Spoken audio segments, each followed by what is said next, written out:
It's been a decade of dominance by the Oklahoma Sooners over the Baylor Bears.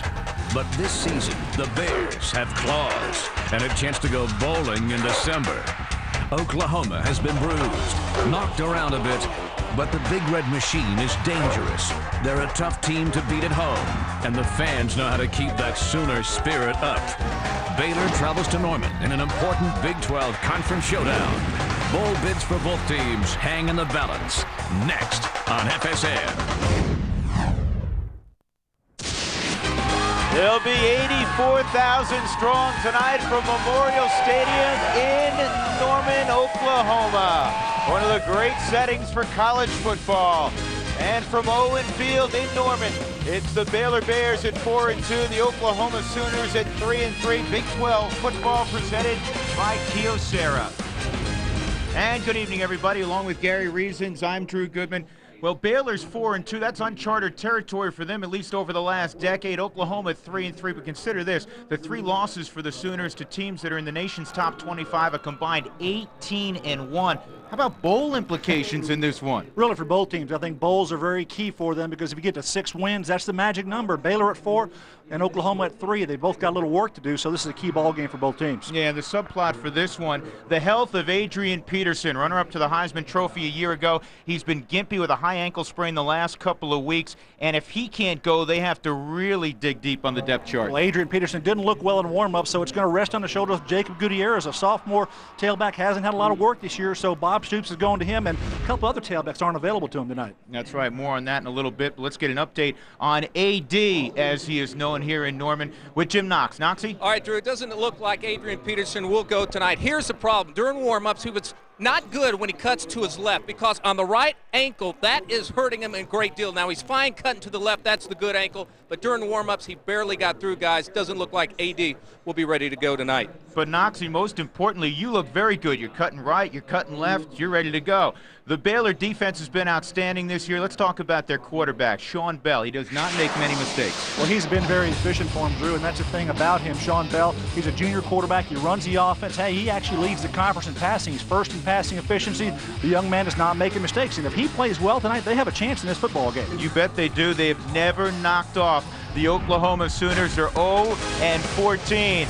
Maurice Lane, one of their safeties, ready to go, one of their all-time tacklers, and Rufus Alexander, another great linebacker in the Sooner tradition.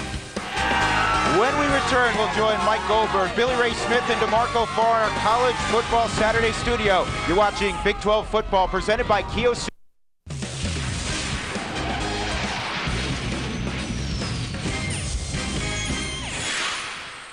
Over the last 5+ seasons, nobody better in college football than the Oklahoma Sooners, 70-15. Jim Knox with the head coach of the Baylor Bears, Guy Morris. Knoxy. Coach, we were talking before the game. You told me the first team to 21 or 24 points will win this game. What's your thoughts behind that? Well, I just think that's what it's going to take to get it done. Both defenses are playing really well right now, and I'm kind of thinking maybe a low-scoring game. Both offenses have struggled a little bit, haven't really lived up to their billing, so I think somewhere along 21, 22, 3 points along in there will get it done. We will see. Best of luck, Coach. Thanks for the time. Drew? All right, you got to love Guy Morris. He is a straight shooter. Beautiful, beautiful fall evening for football. 71 degrees. It'll cool off some. Not much of a wind factor tonight, and not a cloud in the sky. More than 84,000 in the house at Gaylord Family Memorial Stadium in Norman. Oklahoma won the toss. They've deferred to the second half. And Oklahoma first met Baylor in 1901. Then they took a few years off, like 72. But Baylor's never won this ball game. No, and the last time they were here, they lost 41-3. Willie Andrews is the man they'd like to see handle the football. Sean Rashan also back deep. And this thing lands a couple yards beyond the back line of the end zone. So Baylor will put it in play at their 20-yard line. Let's take a look at the Kyocera starters offensively. For the Baylor Bears, Sean Bell's a junior quarterback. His first career start came 2 years ago in Norman, Oklahoma, and he's grown up quite a bit since then. He's grown up quite a bit. He does a good job with them. Hey, he's their all-time leading efficiency passer at Baylor. He needs to play well here. He needs to play well early in his ball game, particularly. Baylor has done exceptionally well this last 5 games, getting a score on their very first drive of the ball game. 5 consecutive games they've marched down the field, including a 14-play drive last week against Nebraska.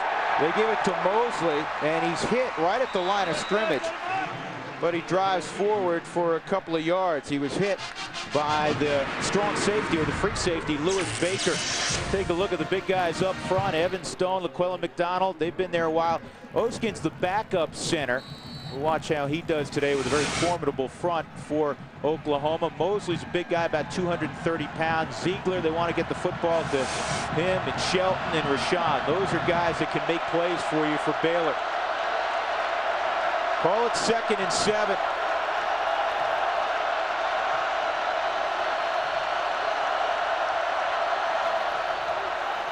Bell with time out of the gun. He throws it in the flat to Trent Shelton, and he'll get about 3 yards in front of DJ Wolf.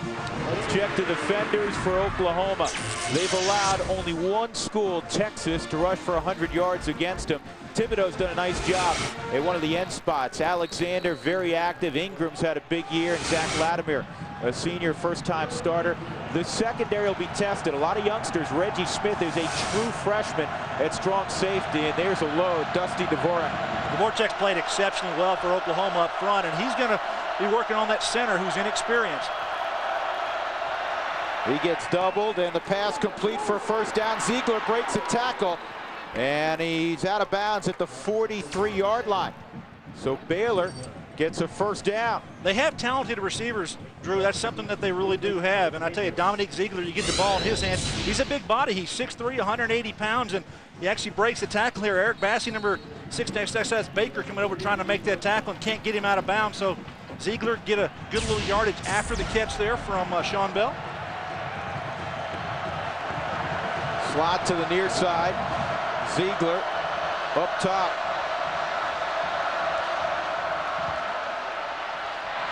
Bell on a little sprint out, and it's complete again. Another first down. Trent Shelton. 21 catches coming in, and that's typical of Bell. He's going to throw a lot of safe passes. Well, what offensive coordinator Brent Pease does is he scripts his plays here, and when he's going to get the ball to the outside, the ball's going to come out here to the very outside and take a good shot as we throw it out to him. Take a look at the run here, fellas. Trent Shelton, good job of running outside. Sean Rashawn underneath. Probably almost a little rub route there by those defensive backs from Oklahoma. Flip side of the 50 for Baylor. 1st and 10 from the 46-yard line of Oklahoma. And a whistle as they handed it to Mosley.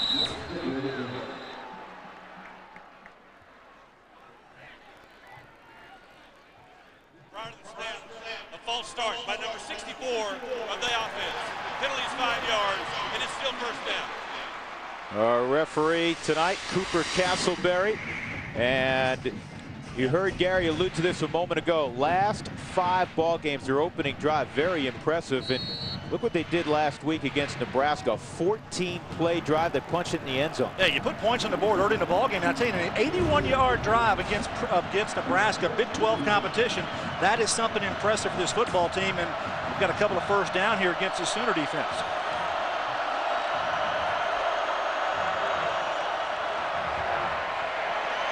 Bell has to move, and he throws it out of bounds long for Sean Rashawn, the senior from Houston. It'll be 2nd and 15. Well, you see a little of the ability of Sean Bell out of the pocket. Good arm speed, good arm strength, throwing the ball nicely up there. Sean Rashawn, he's one of the big play receivers for Baylor.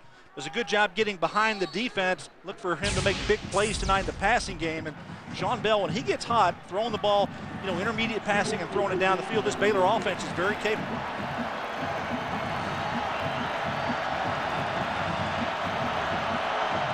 That penalty put him a little off schedule. Empty backfield, 5 wideouts. Play clock down to 2. Oklahoma brings 4, underneath throw, ball's up in the air, and it's dropped. Man, Clint Ingram would have had his 4th interception of the year. Yeah, Oklahoma should have had it. Yeah, Oklahoma had 3 interceptions last week in that ball game against Kansas, and that would have been a big one to stop this opening drive here by Baylor. The ball is actually tipped think he's trying to throw it to Dominique Ziegler on the inside, and Ingram on the outside just does not bring this in. To see the ball tipped and goes outside. That's one you got to catch, big fella. Hey, 2 of their first 4 plays defensively last week against Kansas resulted in interceptions, including DJ Wolf going 65 yards for a touchdown. 3rd and 15 for Baylor. Mosley next to Bell. They need the 36-yard line. Quick throw to Ziegler, and he's wrapped up immediately. And Baylor will have to punt the football. Well, I talk about this football team, Sean Bell and company for Baylor. You know, there's important things they have to do in this game. I think to continue to fast start. We showed the drives chart that they had. Got a pretty good drive. They've got a couple of first downs. I think defensively they need to make Oklahoma pass the football. Air Bomar, make him beat you, and they can't self-destruct. No penalties, no things like that. Turnovers in the game. When you come to Norman, you have to be error-free. Fair catch at the 5-yard line by Juwan Rankins. That's generally territory you want to see go over your head and hopefully into the end zone. They'll mark it between the 6 and the 7. We also have a flag down. Yeah, the near line judge here. It's going to be a false start here against the punt team. They'll make them do it again, I would think. Yeah, and I think the special teams coach needs to talk to the returner. Don't back up. Formation on the offense. Their 44 was not on the line of scrimmage. The penalty is 5 yards and replay 4th down. Yeah, Juwan Rankins is back there returning for the Sooners, and he starts at the 10-yard line. You see him talking to his team's coach here. Don't back up to the 5-yard line. The ball's going to bounce over your head. Let it go into the end zone. That's Cale Gundy, one of the assistant coaches here for Oklahoma. They'll give Daniel Sepulveda another shot. The Ray Guy Award winner last year as a sophomore, the nation's top punter. Rankins, pretty coachable, but this is going to work out even better for Baylor. How about the 3-yard line? Well, when you got Sepulveda, he's a weapon down your football team. He's not only one of the best punters in the country with legs being strength, but he's able to kind of get one short there too and make it stop on a dime. Well, there was some quarterback controversy early in the year, but it's now Rhett Bomar's job, the much heralded redshirt freshman from Grand Prairie, Texas. He has thrown only 3 aerial touchdowns all year. Last week he hit a freshman, Malcolm Kelly, and that was the only offensive touchdown for the Sooners against KU last week. Only 3 touchdown passes on the year. Rhett Bomar has to improve. He's got to be better. It's only 50% completions passing the football. They are actually last in the Big 12 Conference in passing, and I know Bob Stoops is not pleased about that. He drops back 6 yards deep in his own end zone. There's contact down the football field. Rankins came together with Arlene initially, no flag. It'll be 2nd and 10, and Gutierrez did get the start at running back. There is Adrian Peterson. He continues to be dressed out, but I agree with you, Gary. He didn't look like he's going to go. When he warmed up, he was not ready to go, and that was something he had to deal with here. As we take a look at our Kyocera starting lineups up front here, some changes all this whole season. Didn't know if we're going to see who would tackle there playing for the offense, and here's the offensive backs and receivers. Travis Wilson, he didn't warm up as well, so I'm not sure he's going to be available to Bob Stoops either tonight. They give to Gutierrez. He makes one man miss, and he'll get it out to the 5-yard line before he was dumped by C.J. Wilson. So it'll be 3rd down and about 8 yards to go against a Baylor defense that has played very, very well. In fact, they've allowed 23 points or less in every ball game this year. N.T. Robinson's a very good defensive tackle. Active linebackers Jamal Harper and Allred, very good safeties in Lane and Willie Andrews. They've played a lot of football over the last few years for the Baylor Bears. And the defense right now for Baylor is what's keeping them in football games. Bill Bradley, their defensive coordinator, we're giving some excellent schemes for these guys to work with. And they brought a blitz, but a whistle. Allred was coming.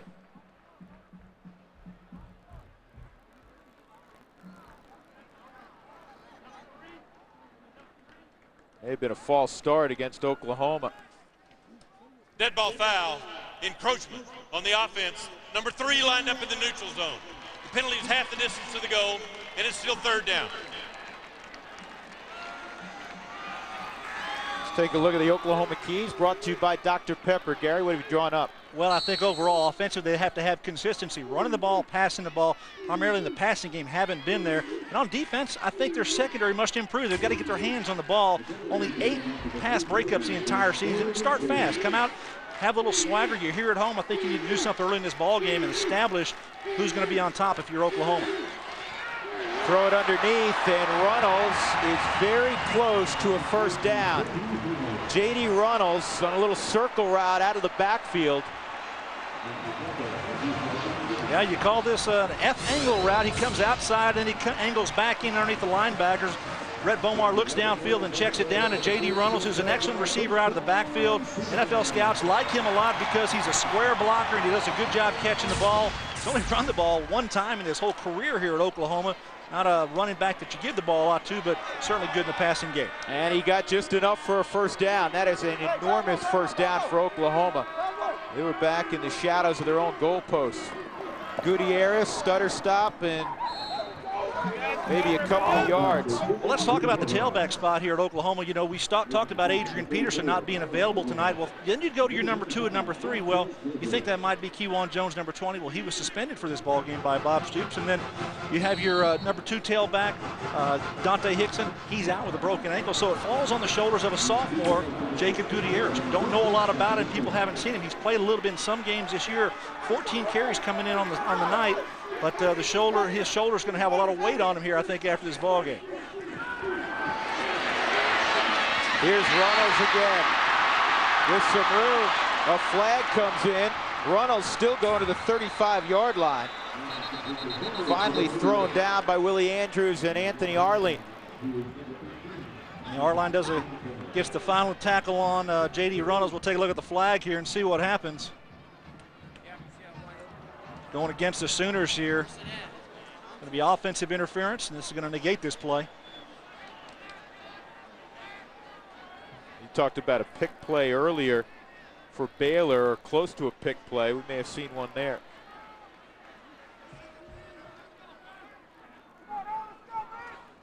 Pass interference on number 12 of the offense.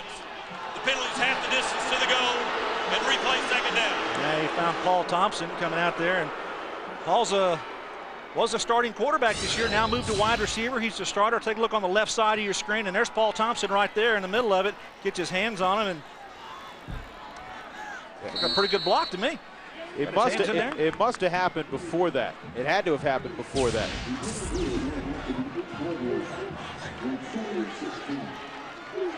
Second down and 15. Bomar very comfortable out of the shotgun.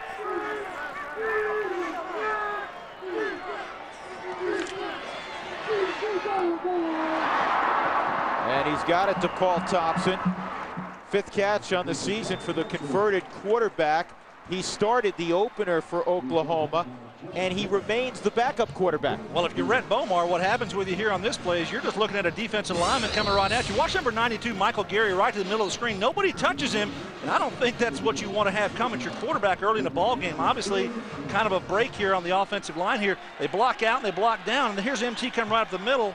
Michael Gary come right up the middle. Doesn't contact the quarterback in a rough way. No roughing the passer call. Bomar with time will have another first down. Juwan Rankins. And he's been slowed by a high ankle sprain all season. Good to have Juwan Rankins back in the lineup for the Sooners because he gives them a threat down the field with his deep threat ability, catching the ball and runs after the catch, and also in the punt and return game, one of the best in the conference. Senior from Windsor, North Carolina. So many freshmen playing for Oklahoma. When people who've not seen the Sooners this year and they wonder how they're 3-3, they lost 15 starters to graduation. 10 were NFL selections, including a couple of first-rounders. And in fact, Bubba Moses, the tight end, is the only Oklahoma Sooner on offense to start every ball game at the same spot this year. Yeah, an offensive line here. I tell you, I didn't know what was going to happen. Davin Joseph injured his neck last week and left that ball game against Kansas and got to practice this week, and he's back in there. He's their best overall offensive lineman. They had to kick him out from the inside to play tackle this year. He's had little struggles out there, but he's held up pretty well. 2nd and 8 after Gutierrez gets about 2. He'll get another call here. And down to, or out to about the 35-yard line. That'll set up 3rd down and 4. Let's get a Dr. Pepper game break. We'll go to Mike Goldberg in Los Angeles. Mike? Hey, Drew, number 9 UCLA, they're undefeated. They're hosting Oregon State, 7-0 Beavers, but how about Maurice Drew? DeMarco Farr loves him to win the Heisman. Maurice Drew, and we are tied at 7. So from 2-Live Drew to Drew Goodman in Norman. All right, there you go, Mike. UCLA matched up earlier with Oklahoma. Good throw. I'll tell you what, it's incomplete, but Bomar hung in the face of pressure. Marcus Foreman, I mean, went face mask to face mask off the edge with Rhett Bomar. It's a tough kid. Yeah, off the edge there. He's been hit a lot this season, and Rhett Bomar has taken his lumps and hasn't complained at all to his coaches about pressure or things up front, but Marcus Foreman does a good job here for the Bears defense of pressuring the quarterback and not allowing the timing that you need to throw this football. Takes a pretty good shot there. The ball's thrown low and outside. Juwan Rankins cannot pull the ball in, so going to be a defensive stop here for the Baylor Bears. Cody Freeby will punt it. Willie Andrews, a very good return man, back around his own 20. He'll slide up to the 25, no fair catch. And wrestled down and out of bounds around the same spot by Alan Patrick. A punt of 40 yards. No score, 7:48 to go in the first quarter from Norman.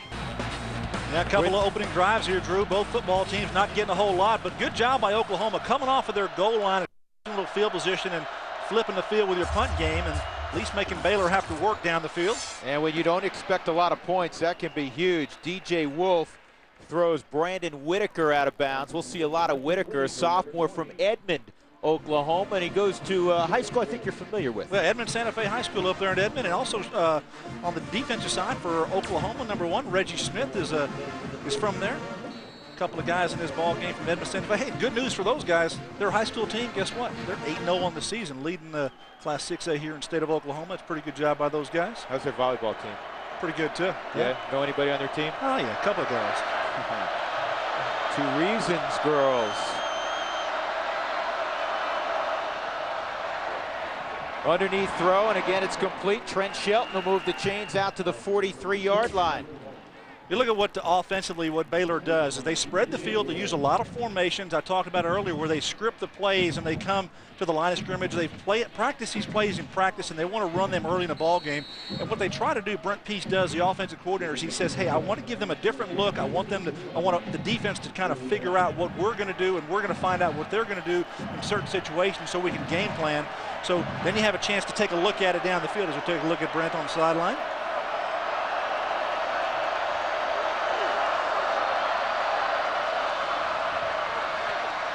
Good protection, and Rufus Alexander had the underneath coverage on Rashawn. It'll be 2nd and 10. Well, we talked to Sean Bell yesterday, and we talked to him about his confidence level and how it's changed. You know, it's a total change in confidence because we know every Saturday we're going to be in a ball game. We think that there's not a team in the Big 12 we can't compete with, and we've taken that mindset. You know, we've done that a couple times in previous years, but we're doing it every game this year, and we know every game we're going to is going to be a battle on their part, and we're coming to play. And, you know, sometimes kids talk about confidence, and they talk about believing they can win. In the past, I'm sure they said the same things, but it's legitimate this year. I think it is legitimate. They've got a little bit of swagger. They've won some ball games. They've won some close games. I think last year when you go back to the Texas A&M ball game, that they won that game at home. That was a huge confidence win for them. Then they go on the road this year and they win a Big 12 ball game against Iowa State. And they lost a game against Texas A&M this year down at College Station that they really feel like that they should have won that football game. So they very rarely, Guy Morris probably thinks that his team should be 5-1 right now. Yeah, I love what he said to us the other day. We said, are you happy you're 4-2? You got to be pleased you're 4-2. He said, absolutely not. We believe we should be 5-1. He's hacked off about that loss still.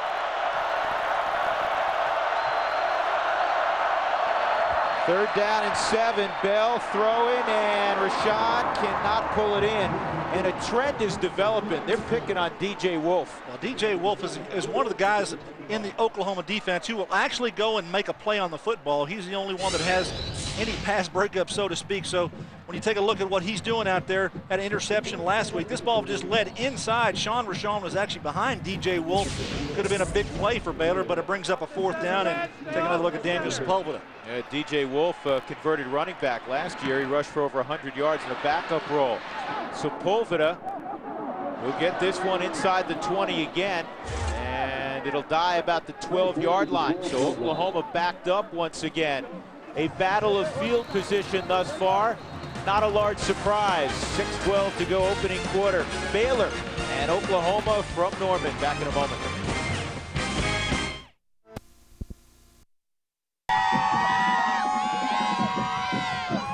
No score, first quarter with Gary Reasons. I'm Drew Goodman. Let's check in again with Jim Knox. All right, Drew, you and Gary were talking about ankle injuries. Of course, Adrian Peterson out with the ankle injury. Also, Dante Hickson out with an ankle injury. And Travis Wilson, their top wide receiver, out for his 2nd game with an ankle injury. I talked to him before the game. He said it's an inner ankle injury. He said, though, he is sitting out just this game, and he'll be back next week against Nebraska, guys. Play action, and Joe John Finley pulls it in. Long, tall tight end, 6'6" sophomore from Arlington, Texas, with his 11th reception on the season. Yeah, believe it or not, with 11 catches. He's the number 2 receiver on this football team. It just shows you how inefficient Oklahoma's been throwing the football.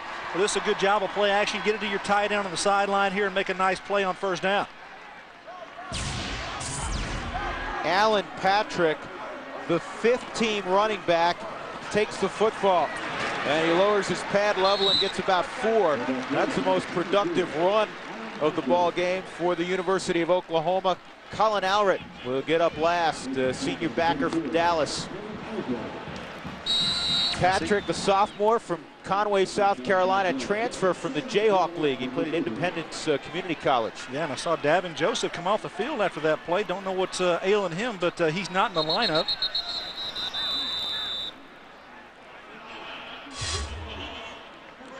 And the Sooners burned their first time out.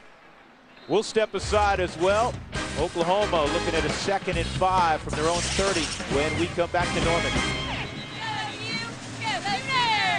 That's coming up tonight only on FSN. Yeah, Oklahoma had to take a timeout there. Didn't get the 11th man on the field. Brett Rail now in the ball game, replacing Davin Joseph at left tackle.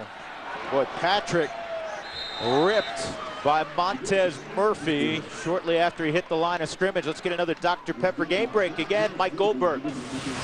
Hey guys, lots more Vinsanity today in Austin, Texas. Vince Young, the Heisman hopeful, nearly 300 yards of total offense, 3 touchdowns.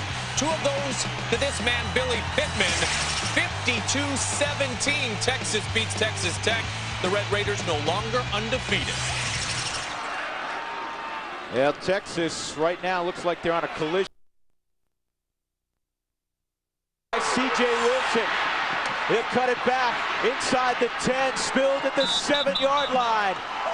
Baylor with the first turnover of the football game. C.J. Wilson, the junior from Terrell, Texas, with his 3rd interception and a return of 37 yards. C.J. Wilson has coverage on Paul Thompson on the outside and does a pretty good job of timing this here. And I think Paul Thompson may have slipped and not seen the football. Take a look at the top of your screen. You're going to have Wilson come out here, or excuse me, Paul Thompson come out on C.J. Wilson, and Rhett Bomar throws it outside, and little contact there, and the ball continues past, and Thompson goes to the ground. Good job by C.J. of running it down the field. Gets a block by Maurice Lane to help him get towards that end zone, and sets Baylor up with great field position now at the 5-yard line. 6th interception thrown by Bomar this year. Bell comes out in the shotgun, hands it to Whitaker on a zone read, and he'll drive forward inside the 3-yard line. Clint Ingram made the tackle, number 44. Well, if you come into Norman, Oklahoma, and you want to win a football game, you've got to take care of business if you have a turnover like this. And in the red zone, Baylor's been pretty efficient. There are 18 scores and 27 opportunities. You need to improve that. That's not very good in the Big 12. And OU defensively, they've done a pretty good job, 88.9%.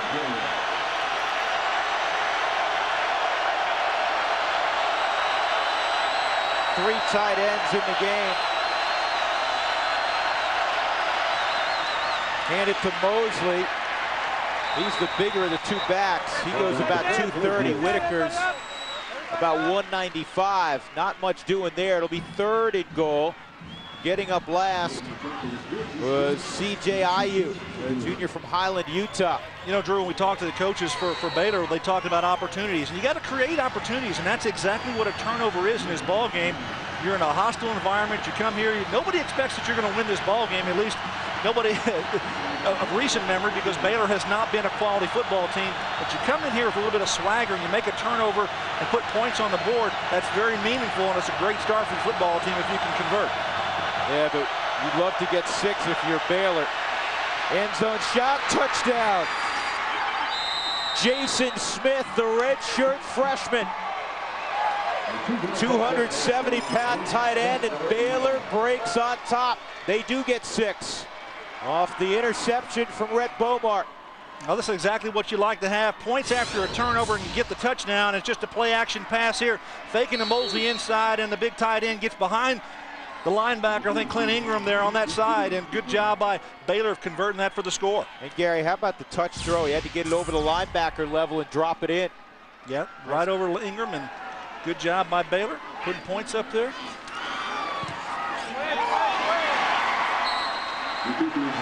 Havens misses the extra point. That's the first time that's happened this year.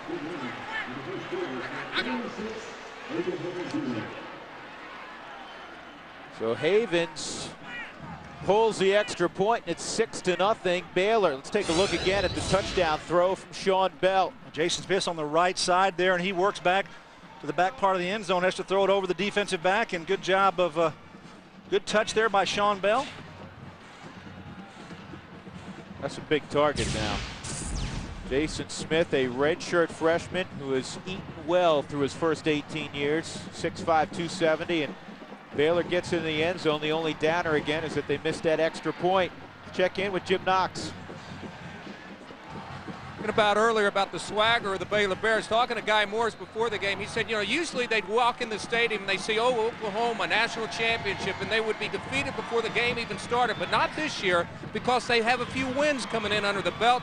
They're a confident team, and especially when they score the touchdown right now, the swagger on the bench is in high gear right now, guys. You know, and something further to that, Jim, I think that what they have is they've got a coaching staff that is very much NFL laden. Guy Morris with his experience, and a lot of his assistants have NFL experience, and so when they go out and recruit young men and they develop a football team, they want to do with NFL guys, and Guy Morris has assembled staff with that type of experience. And when you get into a meeting room or in a huddle with players and you have that NFL experience behind you, those guys listen, and they are responding now in year 3 to Guy Morris.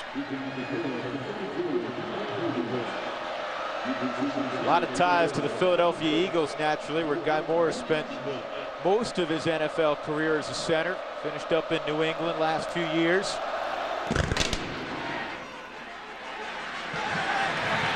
Smith from the goal line, drops it, picks it up, and he's got an opening. Out to the 34-yard line. Is it on the ground? No, I think the line judge on the far side is going to call him down, so it's going to be Oklahoma ball. Reggie Smith with a good return. They're out over the 30-yard line, almost to the 35-yard line. He's an exciting player, Reggie Smith, one of those true freshmen playing. He's from Santa Fe High in Edmond. Yeah, let's take a look at here at the end of the tackle here. You got Maurice Lane, number 21, there on top of the pile, and didn't see the ball come out there, so probably a good call by the official. The ball did not come out. Yeah, he was down, clearly. 6-0 Baylor. Best field position for Oklahoma. Double move on the outside, and it is incomplete. Trying to get it to Malcolm Kelly. Anthony Arline had the coverage. Yeah, a couple of big plays to Malcolm Kelly last week. They want to go to this big freshman, 6'4", 205-pounder. He's got speed to get out there, and little pump fake here. Watch Rhett Bomar. He's going to pump a little fake right there. Try to get the cornerback to set down, but cornerback Arline runs right underneath him, and that's a great throw by Bomar, just not pulled in by Malcolm Kelly. Pretty good touch in that football. Alan Patrick in the backfield. He flares out, and this throw is complete. Flip side of the 50 to the 42-yard line, Manuel Johnson. He's a true freshman, his 3rd catch this year.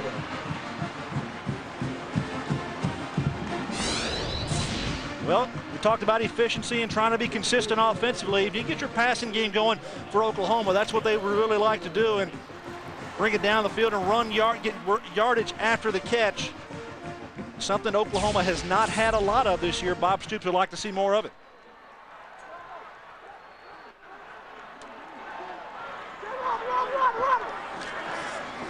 Out of the eye, the toss. Patrick gets downhill for a few. 7 or 8. Finally grabbed around the ankles. And dropped. Colin Allred was around the football again. Taking a look at Alan Patrick there. What he brings is a little bit of speed in the backfield. A converted defensive back earlier this season to play some running back here for Oklahoma. And never know where you're going to shake out in the depth chart. And tonight he's number 5, but because of the injuries to a couple of running backs and the one suspension, he's in the ball game.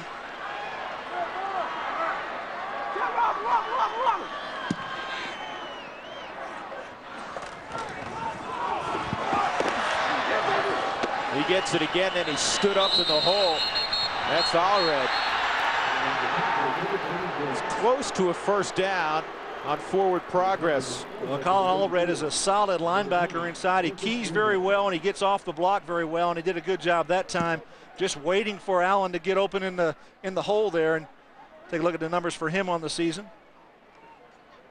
He's a senior. He's a leader out there for that football team for Baylor. Very good student. He's a history major, Allred. Third down, less than a yard for Oklahoma. Patrick behind Runnels in the eye. And Patrick tripped up, but should have enough for a first down. C.J. Wilson came off the edge, got in the backfield. Yeah, going off the left side there, Davin Joseph back in the ballgame, number 77. He was on the sideline, and he does a good job of turning his defensive end to the inside. Take a look at Davin Joseph. Get up here and turn him to the inside, which is going to allow him to win this corner. Don't need a lot here. You see Finley coming around. You see Davin Joseph turn his defensive end, and good job by Pat Allen there, continuing. And somebody had his legs, but he gets enough for the first down. Pretty good block. Had to step outside, reach, and turn him. Less than a minute to go in the first quarter. Baylor up 6-0. First down for the Sooners. They'll go play action. Bomar down the field, and it's incomplete. So it'll be 2nd and 10. James Todd had the coverage. The first down line is brought to you by Overstock.com, your online outlet. It's all about the O. Yeah, Sooner fans a little upset on that play. Contact down the field. The receiver fell down. Back judge back there did not throw the penalty flag, though.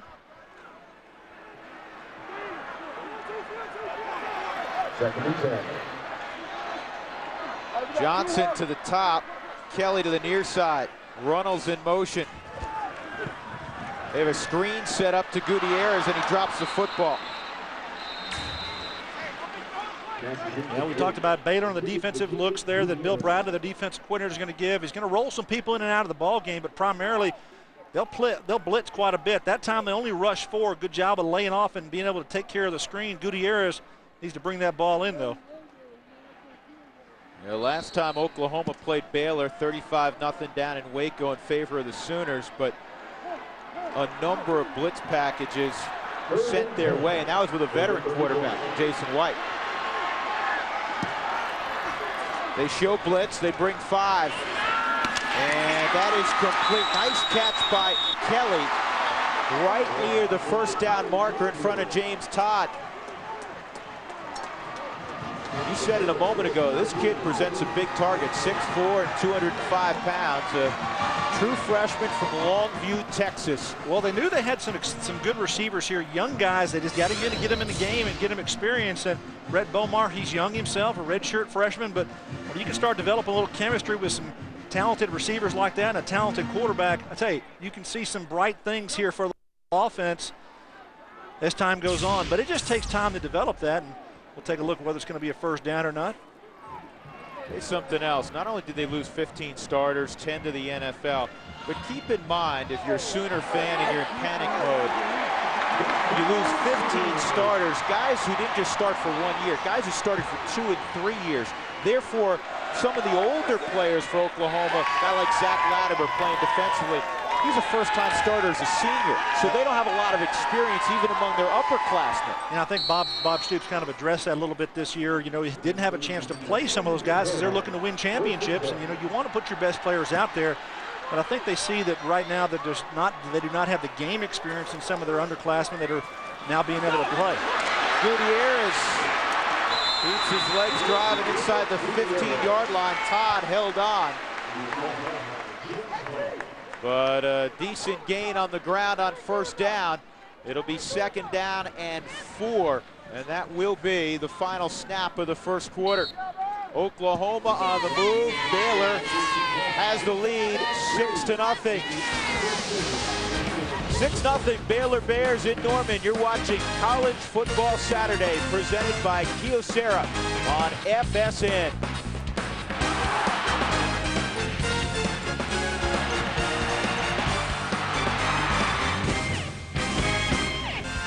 College Football Saturday presented by Kyocera. Gorgeous evening in Norman, Oklahoma. 2nd and 4 for the Sooners. They keep it on the ground and they move the pile close to the sticks.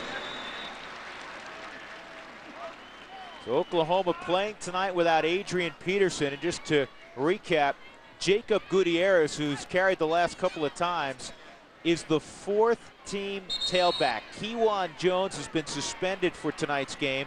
Dante Hickson has an ankle injury suffered in practice this week. He's unavailable. Adrian Peterson came out of the locker room, went through warm-ups, but he's somewhat noticeably gimpy. So they're down to their 4th and 5th team tailbacks. Alan Patrick's had a couple of quality runs. Yeah, and Oklahoma's moving the football in the first quarter. 115 yards of total offense on 22 plays. I would say that's probably pretty good for them. Good fast start. No points on the board yet, but right now knocking on the door here against Baylor.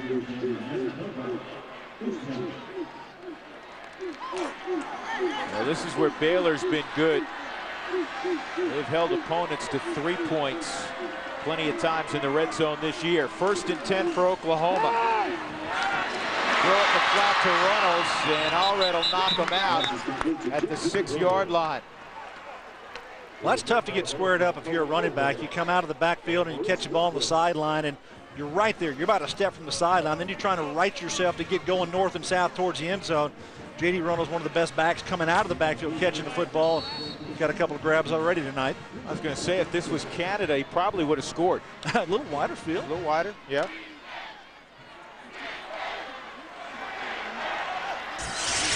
He got 4. Bomar will send Runnels in motion. Gutierrez on the zone read, gets wide. Gutierrez to the end zone. Touchdown.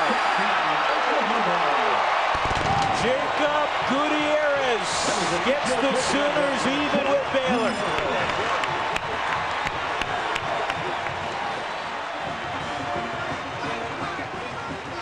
The sophomore from San Antone. Well, it may be a little different running style here, going all the way to the outside. Maybe not Adrian Peterson-esque, who'd like to take it north and south, but Gutierrez showing good speed there, finding that pylon just inside the pylon for the score. Now, if you asked this kid, Gary, on Tuesday, when he put the pads on for practice, if he thought he'd play on Saturday, if he gave you an honest answer, it'd probably be no.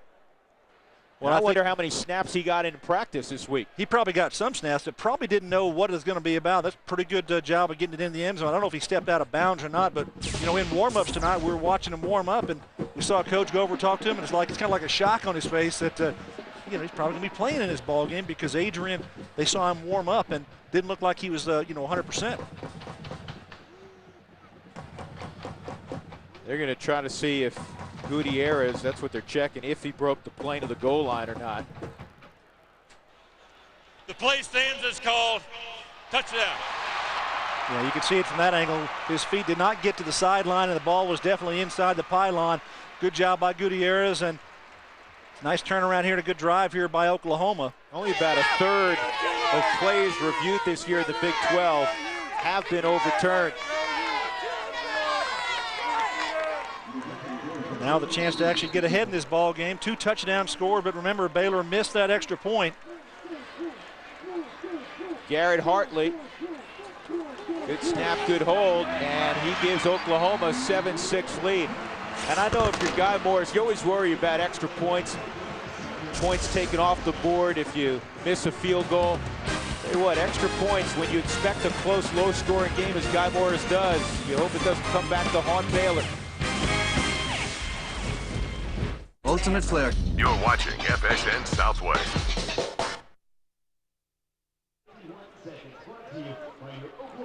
Oklahoma 12-play, 66-yard drive to take a 1-point advantage of Baylor. Early second quarter. Let's go down to Jim Knox, who has a guy that's a frequent visitor here to Norman. Yeah, that's right. Big-time country western music recording star. This is Toby Keith. You're also a big-time Oklahoma Sooner fan. You live right here in Norman, right? Yeah, I have a ranch here pretty close. When I'm not working, I stay here at it, yeah. Now, you played football back in your good old days. Where'd you play and what position?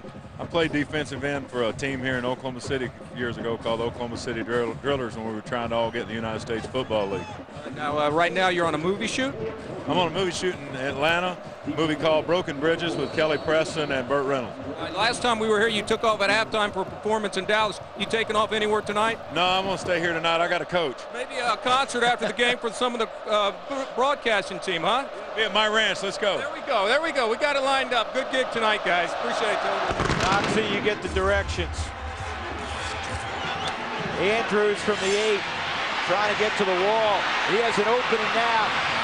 Andrews, some open field, and a flag comes in. That'll bring this thing back. He was out of bounds at the 45-yard line of Oklahoma, but there's a yellow handkerchief down at the 30. I think Baylor's going to get called for a holding penalty here. Going to have 2 players on this side of the field who actually blocked one of the Oklahoma defenders, and that's going to bring this ball back. Boy, what a great job by Baylor setting that up and getting it around the corner here for Andrews. But that play is going to be negated by this holding penalty.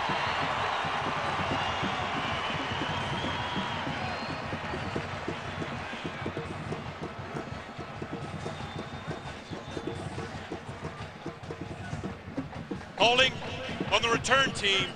The penalty is 10 yards from the spot of the foul, and it's first down.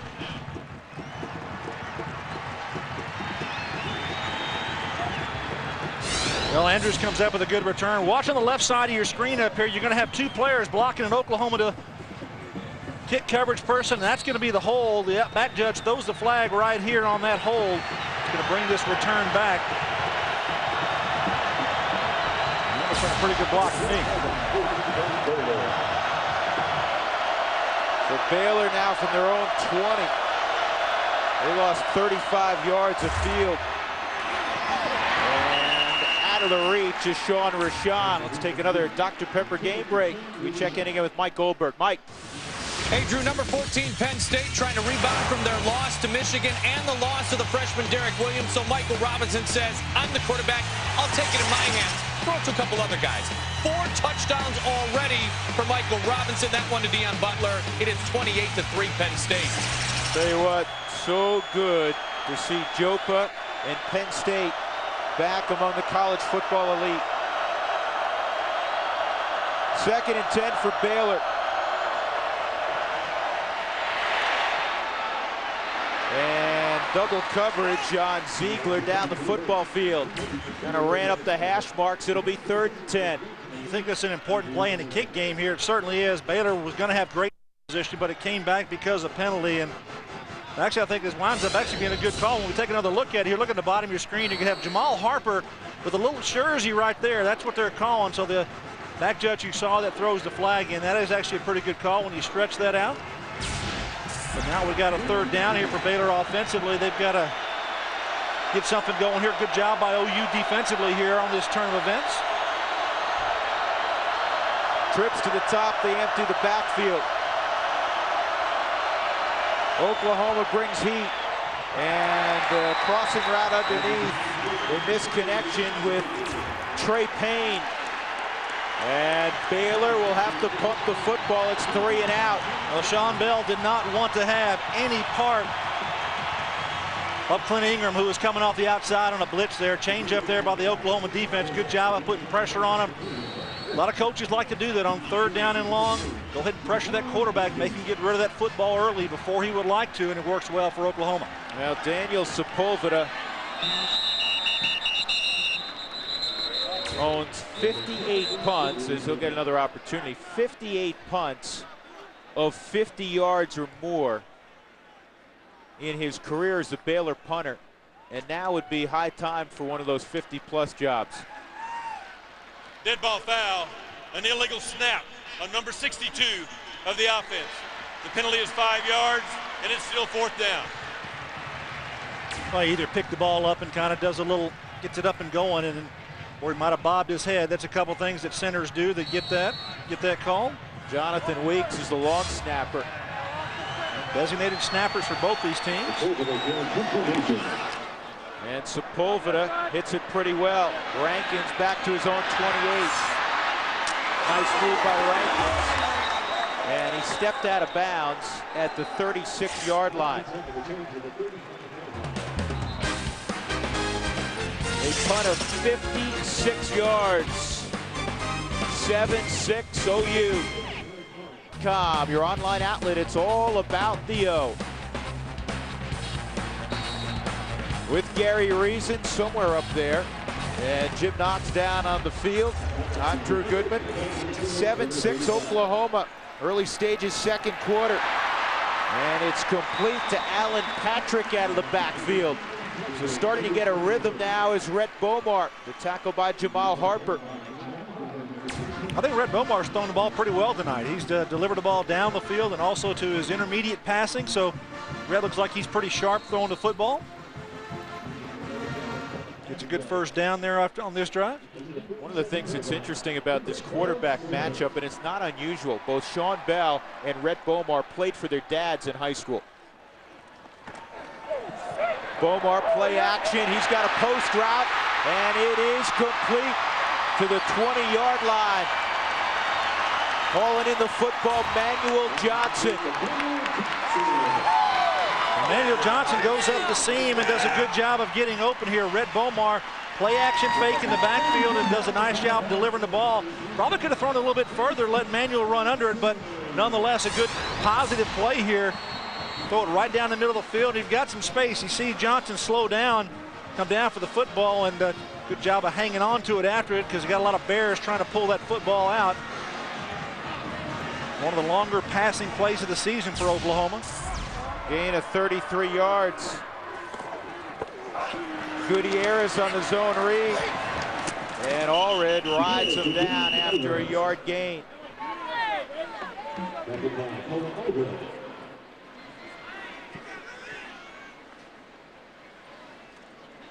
See how Rhett Bomar has struggled. 142 yards a game. That's 106 in the nation, and tonight already 131 yards. So talk about him being sharp and certainly putting up some decent numbers. Tell you what's amazing.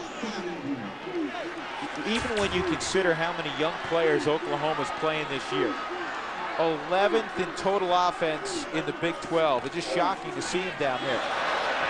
Here's Johnson in space. And he is wrapped up around the 14-yard line. First to get there was Maurice Lane. Well, lucky to have any kind of play at all. Rhett Bomar takes a lot of heat on this play. You got a couple of players blitzing from the near sideline, which is actually where he's trying to come to with this quick pass, and does a good job of getting rid of it. Maurice Lane going off the field. Take a look at Manuel Johnson coming around here and going to bump and go outside, catch his football. Good job by Bomar getting it out there to him. And Maurice Lane here comes off the field. See somebody roll up on the back of his legs there at the end of the play. For him to come out, he's got to be hurting a little bit. Dwayne Crawford, 32, ran in the football game for him. 3rd down for Oklahoma. They need 5. And Rhett Bomar will call timeout. 2nd timeout. 7-6 Oklahoma. 11:32 to go in the 2nd quarter from Norman. Back to Owen Field in a moment. Marco Fart, Billy Ray Smith, getting set for the College Football Saturday halftime reports. And I'll tell you which fans can start booking their trip to the Rose Bowl. I'll introduce you to the new 11 members of the Reggie Bush Made Me Look Stupid Club. You just threw the ball at him. Nice catch, linebacker. Right back at you. We're coming back a little bit later. Drew, back to you. All right, guys, look forward to that. 7-6 right now. Oklahoma, 3rd and 5. They have to get it inside the 10-yard line. Red will try to do it himself. The lunge.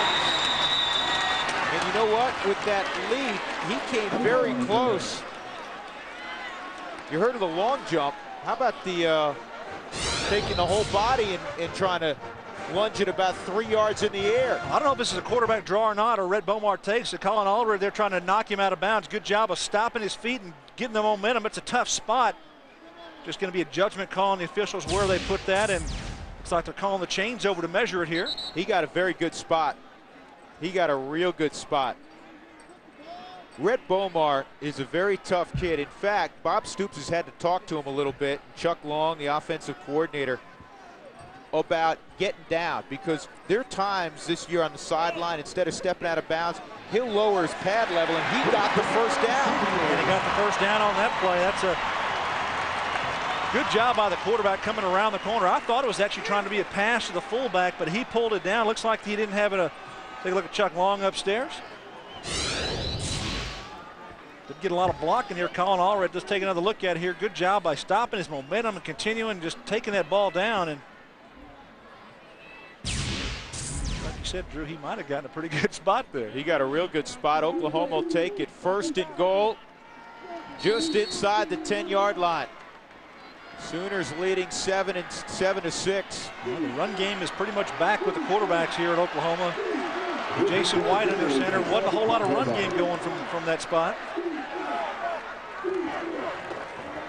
Gutierrez cuts back to the 3. You know what, Gutierrez, I thought, first couple carries, a little tentative. Since that time, he's hit it up in the hole nicely. Gutierrez has pretty good pace here. Take a look at Davin Joseph again, number 77, just pushing Marcus Foreman right off the line of scrimmage here. Excuse me, it's Montez Murphy's got it. Gutierrez just covers him up, and that's what you call a pancake, folks. I was going to say, that's a good old-fashioned pancake. Joseph, 6'3", 312-pound senior from Hallandale, Florida. 2nd and goal from the 3. Patrick in as the I-back. He gets the call, and Patrick crossed the goal. No, his knee was down. Ball came out, but they're going to mark him down. I think it's a good call by the line judge. His knee did touch the ground, and then he kind of popped over the end zone. Yeah, trying to establish 3rd down. Yeah, trying to establish the running game, put some power against this Baylor defense. Different types of running backs here. Gutierrez and now Allen. They look on the where his right knee right there. Good spot by the officials, and definitely not a touchdown.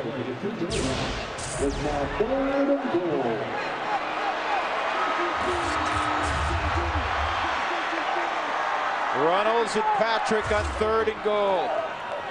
Here's a naked, and Red Bomar can walk in. Touchdown, Oklahoma.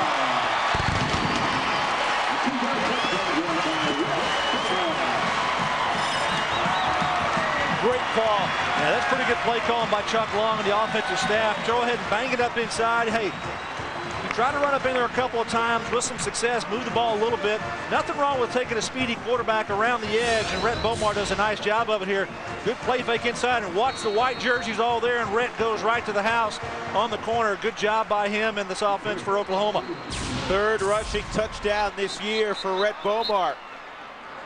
First drive, 66 yards in 12 plays. This drive, 65 yards in 8 plays. Oklahoma started to get some rhythm as the extra point is tacked on, 14-6. They started to get some rhythm in the 4th quarter against Kansas last week, and it looks like they have early rhythm after struggling last week in the first half. Yeah, I talked about getting some consistency offensively. Looks like they're establishing that. The running game, the passing game. Rhett Bomar is sharp, passing the ball very well. Receivers are making plays. Well, we flash back last year in Waco. It was the Adrian Peterson story, really all year. It was the Adrian Peterson story. How about 240 yards rushing last year against Baylor? And 3 touchdowns for AD. But he is not available tonight, so they've done it a little bit by committee.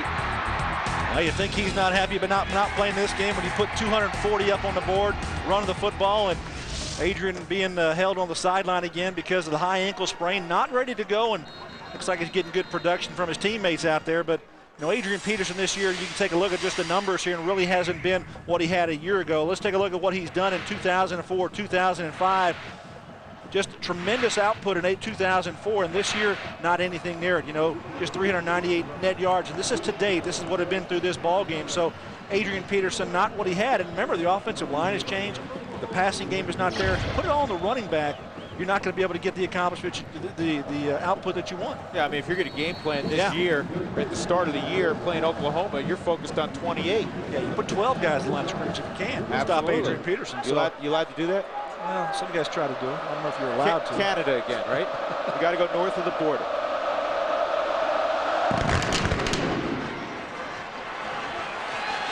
Rashawn from the 1-yard line.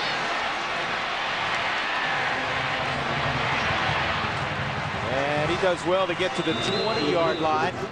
So Baylor had the momentum through the first quarter. Oklahoma's taken it back. Next week, college football returns when the 9th-ranked UCLA Bruins look to keep pace atop the Pac-10 standings as they take on the Stanford Cardinal. Coverage begins with our kickoff show next Saturday at 6 p.m. Eastern, 3 p.m. out west, only on FSN. Interesting on that kickoff there, Drew. Jacob Gutierrez, guess what? Your starting tailback in this game, right in the middle of the kickoff team. Still letting him go on that. That's pretty amazing. They didn't take away his special teams duties. Well, that's his day job. I mean, he's moonlighting now as a running back. There you go. They go on the ground, no gain. That's Mosley. And it is tough to run against Oklahoma. He ran into Lewis Baker, who will hit you. That free safety's a big kid, 6'3", 205. Sophomore from Carrollton, Texas. Well, the Oklahoma defense, they've done a pretty good job on the ground this year. Just allowing 79 yards a game on the ground, so tough to get going anywhere on them. Take a look at this action inside.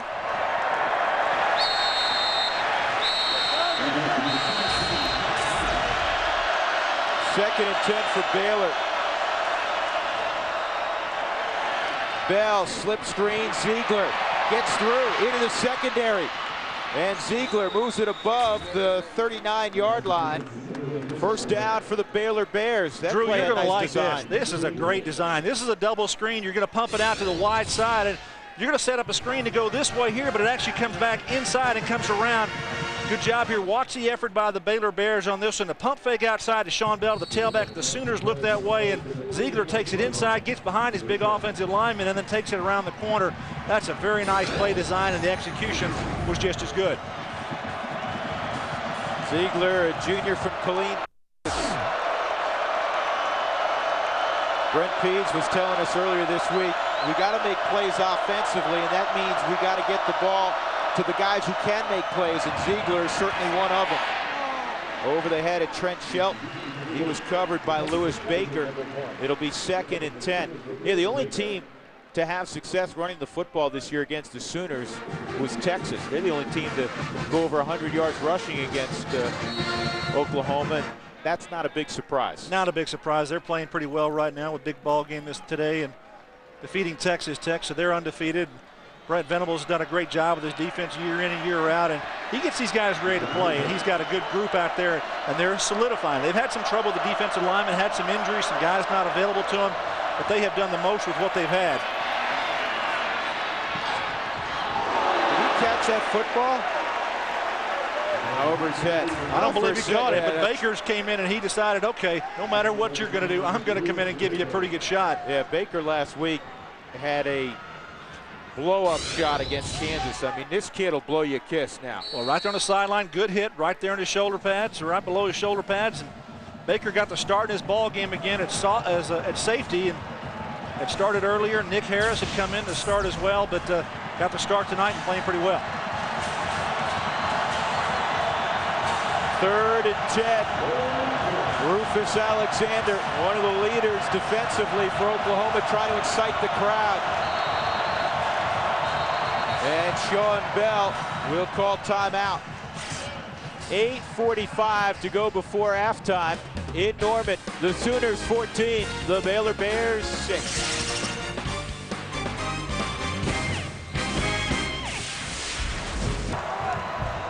Back in Norman, 14-6 Sooners. Elsewhere around the Big 12 this afternoon, Missouri over Nebraska. Iowa State big over the Cowboys. Texas A&M goes to Manhattan and wins by a couple. Battle of unbeatens, Texas, no contest with Texas Tech.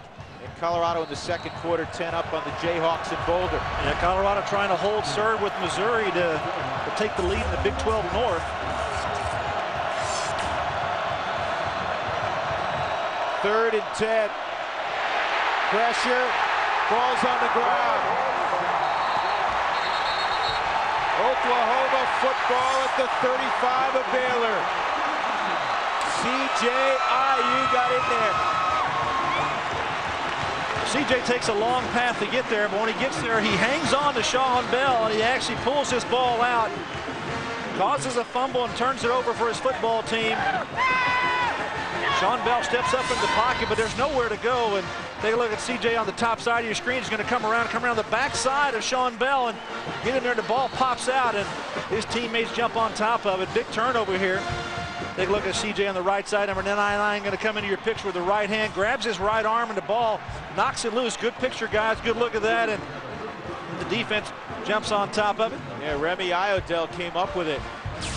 So Oklahoma with a short field, ahead 14-6. Down the field, contact, and there's the flag. Yeah, our line got tangled up with Juwan Rankins on a deep post. It'll be interference against Anthony Arline. Yeah, it's play action pass, and one-on-one on the outside with Arline and Juwan Rankins, and their feet get tangled up, and the official throws a flag. Going against the Baylor Bear defense. Red Bomar had all the time to throw. That's interference on number 6 of the defense. The penalty is 15 yards, and it's a first down. Arline's a junior, pretty good coverage, man, but watch on the right side here. These are the two we're going to look at. The contact there goes to the ground, and here's your back judge going to throw the flag right on that, so good view of the contact. Guy Morris does not mind when his secondary, he doesn't want interference penalties, but he wants aggressive corners. Yeah, you want to be competitive on the ball, and they've done a decent job that most of the year with both their corners. Arline and Wilson done a good job. Zone read, Bomar keeps it, look out. Ball's loose now, and Oklahoma has the football. Bomar thought he had a big opening, and then he ran into M.T. Robinson, and that was the end of that. Well, MT's pretty good size fella, a 305-pounder. They're a defensive tackle. I talked about these two guys inside, Michael Gary and M.T. Robinson for Baylor here inside, and they do a good job at the point of attack and just kind of reading their keys and playing off the block. That's what MT does there, and comes back, sees Bomar trying to go back door on this zone read and not getting anything going there. Montez Murphy overruns the play.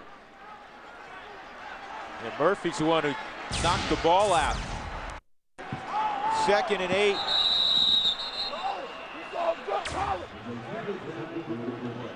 Tell you what, Red's still trying to get his shoulder pads back on. Penalty is 5 yards. The straps came undone.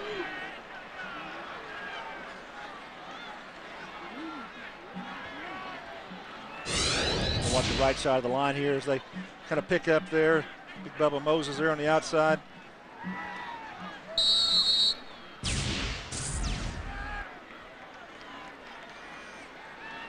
It'll be 2nd and 12 for Oklahoma.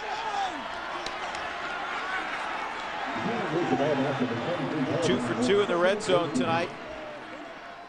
Patrick swings out of the backfield, underneath throw to Joe John Finley. And flags come in at the end of the play after that. It's in the secondary, away from the football. I wonder if it's one of those altercations between a receiver and a DB. Get to be close friends by the end of an evening.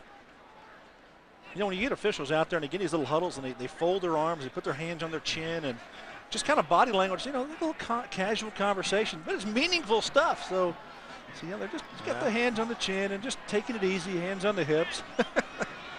This is what I saw. What'd you see? How's the family?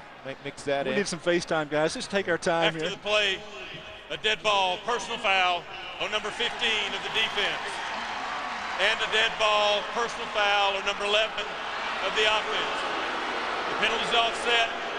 It's third down. Lendy Holmes for Oklahoma and Maurice Linguist got together there. No harm done. Yeah, probably just wrapped up a little pushing and shoving out there, and the official probably heard something going on over there and just throws the flag, and not hurting either team in that situation. Brings up a third down here. 3rd and 10 from the 20.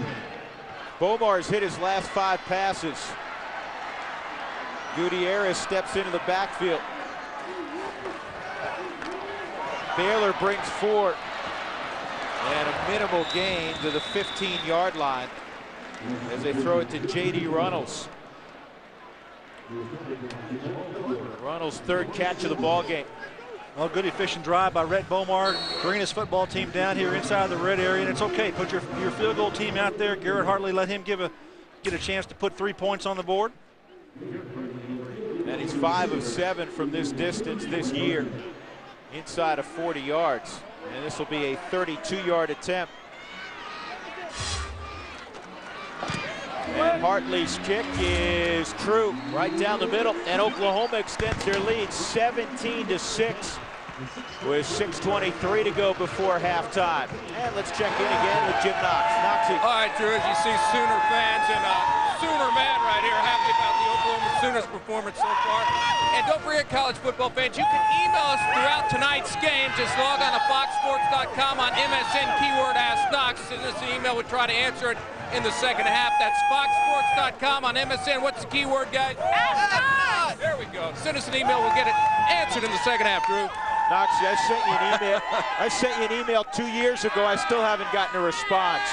What I want to know, Jim, I want to know how long Sooner man it takes him to get that makeup off. I bet it's a party when they go do that. They sit the guy down in the chair, and there's probably a little fun getting involved, getting dressed up for these games. Just a little bit. I bet Knoxie's going out of the tunnel now. He's going to check his email real quick, going to get his little laptop out. No, actually, let's ask Sooner man. How 2 hours, huh? Today it was usually 45 minutes. All right, Drew, 2 hours. So after the game, he'll give you a crash course on it, and we can see it decked out next time out. Sooner man. I'll pass on that. Sooner man. He's got a future, doesn't he? Going to be a cartoon or a comic book soon in your neighborhood. Sooners leading 17-6, and even without the running backs, I mean Peterson, Kewan Jones, been an efficient Hickson. offense. But you know what? This is the best they played on offense for a half in a while. Yeah, they started out okay, got consistency, and just running the football, passing it. Things kind of going their way. Now Baylor needs to answer here. They've got time to do so in this half.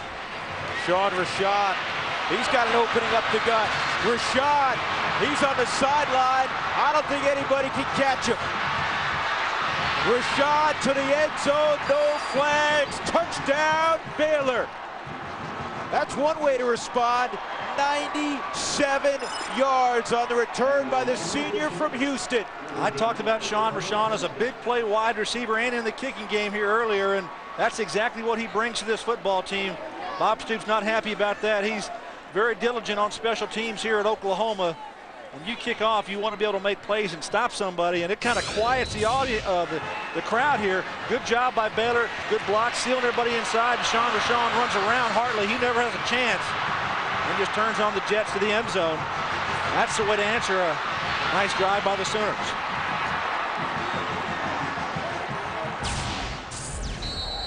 Second time Rashad has been in the end zone on special teams this year. He had an 85-yard punt return against Samford earlier. They will go for 2 after missing the extra point earlier. Bell with pressure has a man. 2-point conversion's good, but we have a flag down. Trent Shelton made the catch. Yeah, it's going to be a pick play against Baylor. They picked off the receiver coming across the person covering the back out of the backfield. Offensive pass interference. Well, that's how you get that open in the end zone, guy. You know, you run it, but you got caught. That's okay. You get to line up and try it again. Cooper Castleberry. Now he's going to put the field goal team out there and probably go for the 1 point.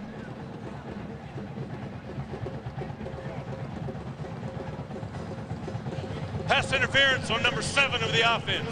The penalty is 15 yards on the try.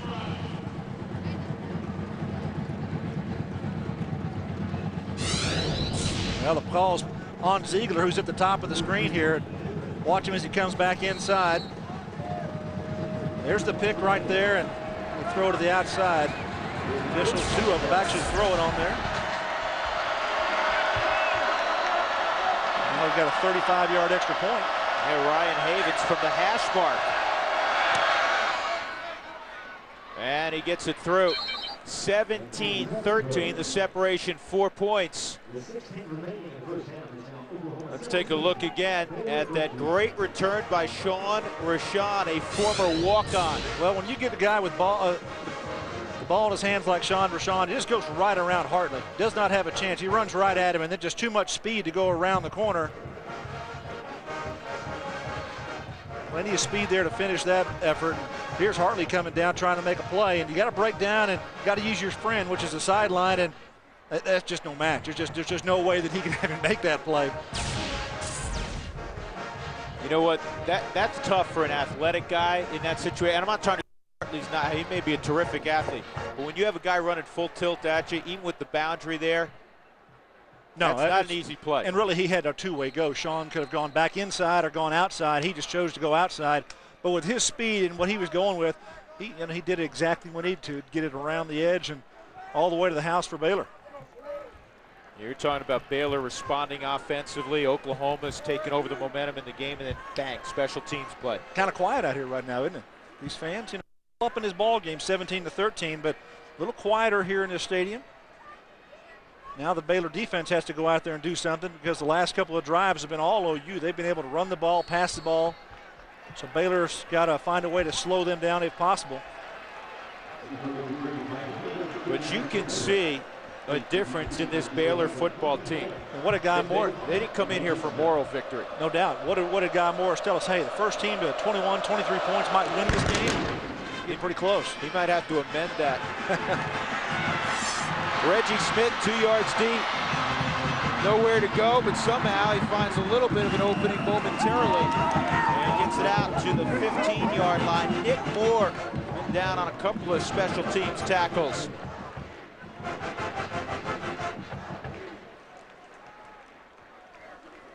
So Oklahoma backed up to their own 16-yard line, ahead 17-13. The first down line is brought to you by Overstock.com. Visit Overstock.com today and start saving. It's all about the O. Oklahoma from the sideline right to the line of scrimmage. Rhett Bomart in the football game is 12 of 18. And he'll go play action here. Throws it in the flat to Runnels. And he makes 2 men miss. And coming back and making the tackle is C.J. Wilson. He was the guy who initially missed. Yeah, C.J. flew by, did a flyby on J.D. Runnels. J.D. catches ball out of the backfield. Rhett Bomart doing a good job of checking down to his fullback. He's got a few catches in his ball game already and tosses it out there to him nice. And watching the outside, C.J. not just fly by. You got to hit him. You got to make that tackle. Another inside out missed tackle there by the defense. That was Tyler Lindstrom coming from the inside. Gutierrez takes the football, and he'll have a first down to the 33-yard line. Time for another Dr. Pepper game break. Mike Goldberg, what do you know? Well, I know there's no hangover in South Bend due to the loss to USC because Brady Quinn was outstanding. 476 yards, a school record, 6 touchdowns today against BYU, and Charlie Weiss gets his first home win as head coach of the Irish. Mike ended up being a runaway, but early on, BYU has given Notre Dame all they wanted. With Gary Reasons and Jim Knox, I'm Drew Goodman from Norman, Oklahoma. 17-13 here. Sooners and the Baylor Bears locked up in a good one. Bomar, he's got a man all alone down the middle of the field, and Rankins drops the football. Too much time to think about it. Juwan Rankins was all by his lonesome. Wow, all the Sooner fans all let out air at the same time because, wow, this is something that you really should have. Juwan Rankins is downfield, and the defensive back for Baylor actually gives up on the coverage. Rhett Bomar comes around the side here. He's just a little bootleg, go back in the backfield. They're trying to hit him down here. Nothing going, and you see the guy fall short. Juwan Rankins in the middle of the field say, hey, throw me the ball, and guess what? You got it, but you got to make the catch. Rhett Bomar does his job. Juwan, you got to pull that ball in. That's a big play if they'd have had it for the Sooners. Gutierrez with some room. Another first down. Gutierrez has the edge. Inside the 40-yard line of Baylor. Well, Jacob Gutierrez, he's not big. He's 5'7", about $175, and you know, coming into this ball game, just 16 carries on the season. Young man from San Antonio, the 2002 City Player of the Year in San Antonio. Physical standout here. Good blocking. Take a look at the point of attack here, and then Bush going to come across, and Gutierrez get right in there behind him. And watch the move here. He sets up the defensive back and makes him grab grass. That's what you want from your running back in the open field, be able to make people miss. 10 carries, 41 yards for Gutierrez. Got 27 there. Play action. This ball's thrown up into double coverage, and it's knocked away. Yeah, maybe triple coverage. Yeah, Malcolm Kelly. And a flag's down back around the 45-yard line in the backfield of Oklahoma. And it's going to be a hold on the Sooners. Let me ask you something. Are you a little surprised that Baylor has not tried to heat up Rhett Bomar more than they have so far? Well, I think Oklahoma's done a good job of keeping him off balance so that the guy Morris's football team doesn't know when to blitz. Bill Bradley. Number 77 of the offense. The penalty is 10 yards, and it's still first down. Bill Bradley's in a guessing game right now with Chuck Long. Okay, should I blitz first down or second down? Are you going to run the ball? Are you going to pass the ball? Oklahoma has established a running game. They've established a play-action passing game. And they've established a down-the-field passing game. So all of those things play into the favor of the offense right now. The defense is guessing, which is why they're probably not blitzing as much and putting pressure on the quarterback.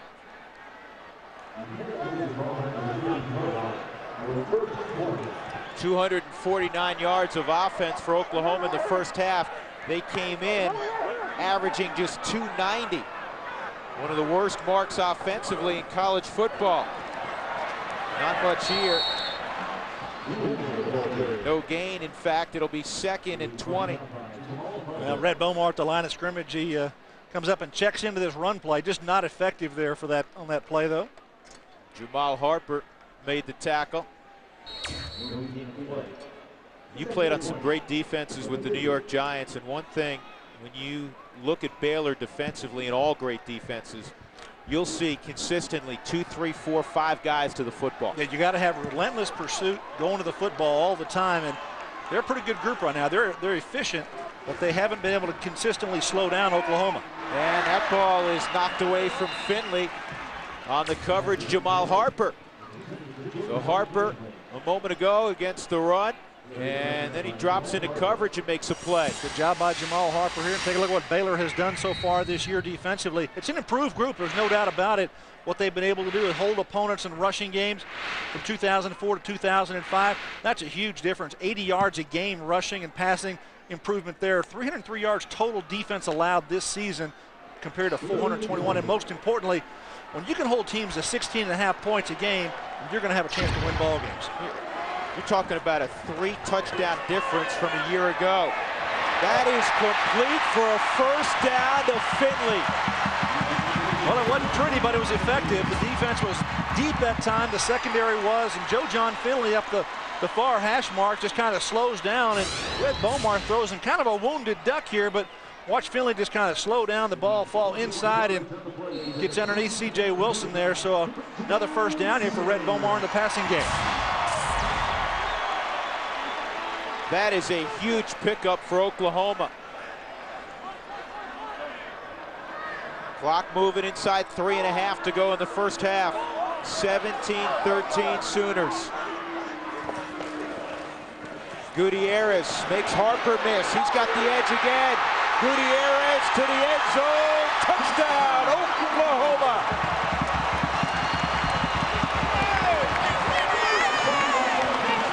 If you're a Sooner fan and you did not know who Jacob Gutierrez was before tonight, you do now. And he's getting some help up front. That offensive line, I tell you what, they won at the point of attack. No doubt about it. They won the corner. Jacob Gutierrez just took it around the edge with his speed, and the 5'7" Mighty Mike there doing a good job of getting the score here for his football team. At the point of attack, you see Joe John Finley turn to the corner. And it's just a foot race, and nobody's going to catch him around there. Calvin Shashan doing a good job. Number 70 on that block as well.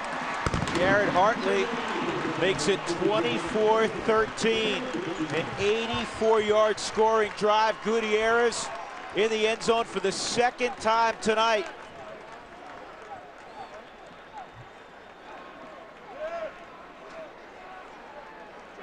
This against a defense that had been pretty solid against the run coming in Baylor. Shashan right there holding it, and then Joe John Finley on the outside holding that block.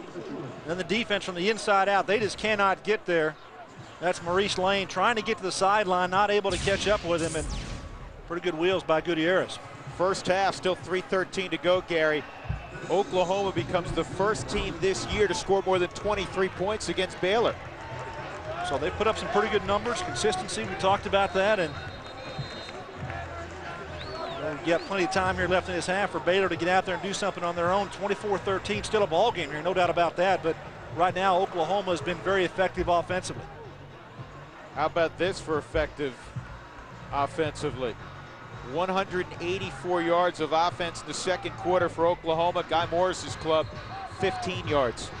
That's dominance. There's no doubt about that. Oklahoma's done everything they wanted to do, and Baylor's not been able to find that same rhythm they had early in the ball game. In fact, they haven't had it on offense in about a half hour, because the last time they were going to get it, Sean Rashawn went 97 yards for a touchdown on a kick return.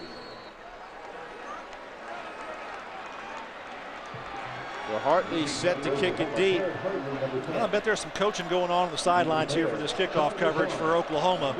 Bob Stoops very, very adamant about special teams play. He's kicking into a bit of a breeze. And this is a short kick taken by Rashawn at the 22. He loses the football. Oklahoma is on it. The Sooners have the football. Oh, you talk about going from top shelf stuff to drag it off the field. Sean Rashawn in the end zone a few moments back, and now he coughs it up. Well, Alan Patrick also covered on this kick. We talked about Gutierrez covering kicks. Number 23 is going to be the one who's going to make the tackle on him on Sean Rashawn and just hang on. There's the contact, and actually one of his players knocks the ball out. That Jones underneath there, he actually runs into Sean Rashawn, and Patrick on the nice tackle.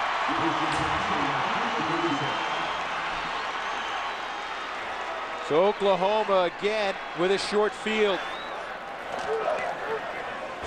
Gutierrez, he runs into Colin Allred, and that's the end of that play at the line of scrimmage.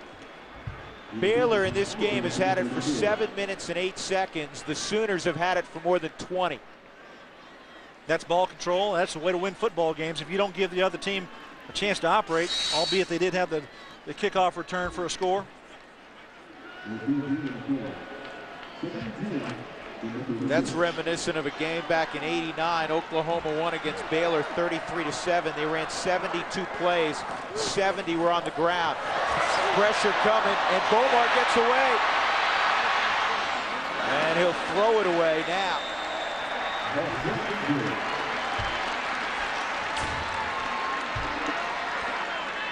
Well, this is one where a defensive lineman says, hey, I got to make this play, and you get your quarterback back there and can't get him to the ground.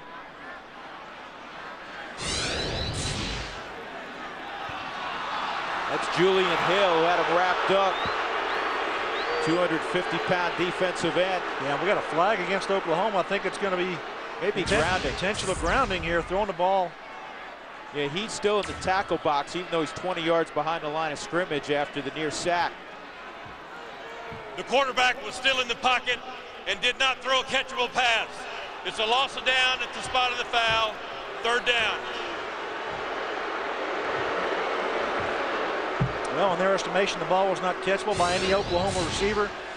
So when he steps out, well, it looks like he was out of the pocket to me. And you take 2 or 3 steps to your right or left, you're definitely out of the pocket. But he's still in the tackle box. He's still within the tackles.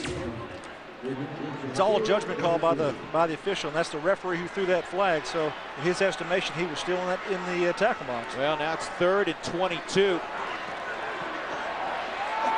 Outside single coverage, and Thompson got tied up with the corner, no flag on the coverage. James Todd.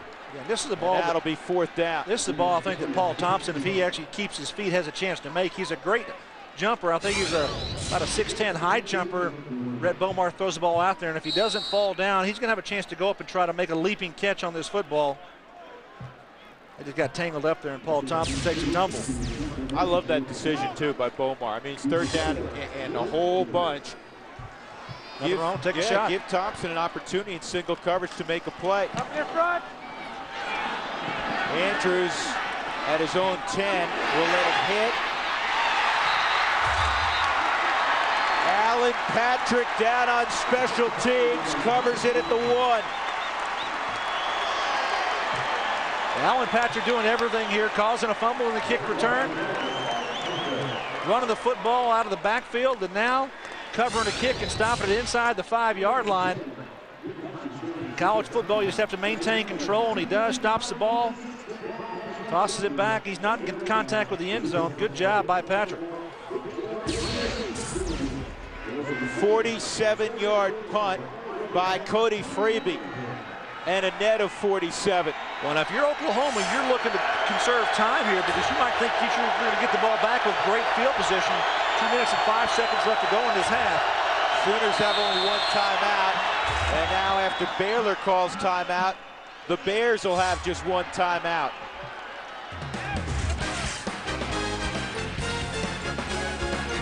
(24-13) Oklahoma. 24-13 Oklahoma. 2:05 to go before halftime, and the Sooners have Baylor backed up inside their own 1. Mosley will give him some room. Well, that's a hard-nosed run there out to the 9-yard line. That's a vintage Paul Mosley run. How about the snaps in this game, Gary Reeves? It's 2-1 in favor of Oklahoma. They have 47 snaps, and they produced almost 300 yards of offense. And that's the results of it there. And good job by Oklahoma in all facets of this ball game so far. And Baylor now in a tough spot. They definitely want to get a 1st down and keep themselves out of giving Oklahoma another scoring opportunity. And Mosley, it depends where they spot the ball. The line judge on the near sideline, if it's his right foot, they're going to give him the 1st down.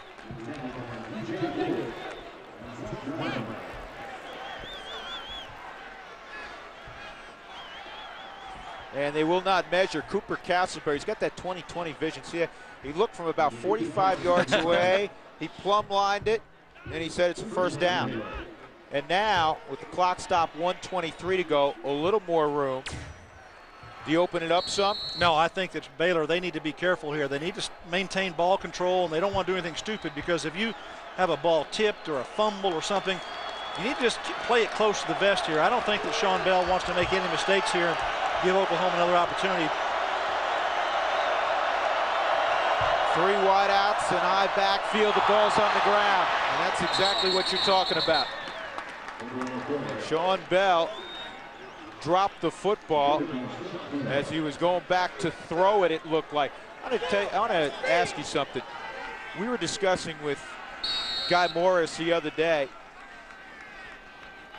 how Baylor has moved along and progressed the last couple of years. He said the one place we're really inexperienced is playing big games, and it showed up last week against Nebraska. Yeah, big stage last week against Nebraska, a game that they felt like they going into had a chance to win, didn't win that ball game. And same type of a situation here. This is a learning experience for Baylor, and coming here with high hopes of doing well. And that ball is dropped. 14 tight end Keegan Van, who had a catch last week, dropped it. Junior from Katy, Texas. And that stops the clock with 20 seconds left.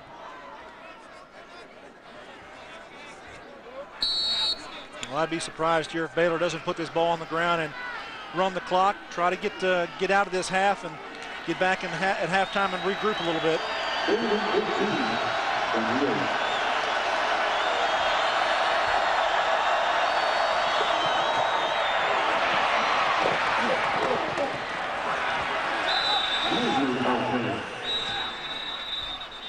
Mosley out to the 18-yard line. Bob Stoops on the sideline, comes off about 5 yards and grabs an official. Hey, timeout. We're going to get this ball back. We want to return this punt. They want to return it or maybe go after the punt by Sepulveda with 12 seconds left. Dvorak, Jackie Shipp visiting on the sideline. Now Sepulveda, going to punt this football. Flip the field with an opportunity as we take a look at the Big 12 South Division. Brought to you by Power Bar. Texas improved to 7-0. They beat up Texas Tech today. The Aggies are 3-1 in conference play, 5-2 overall. And then, as we talked about off the top, bowl implications for Oklahoma, and for the first time in a long time for Baylor. They're 2 wins shy of becoming bowl eligible. They haven't gone bowling since 1994.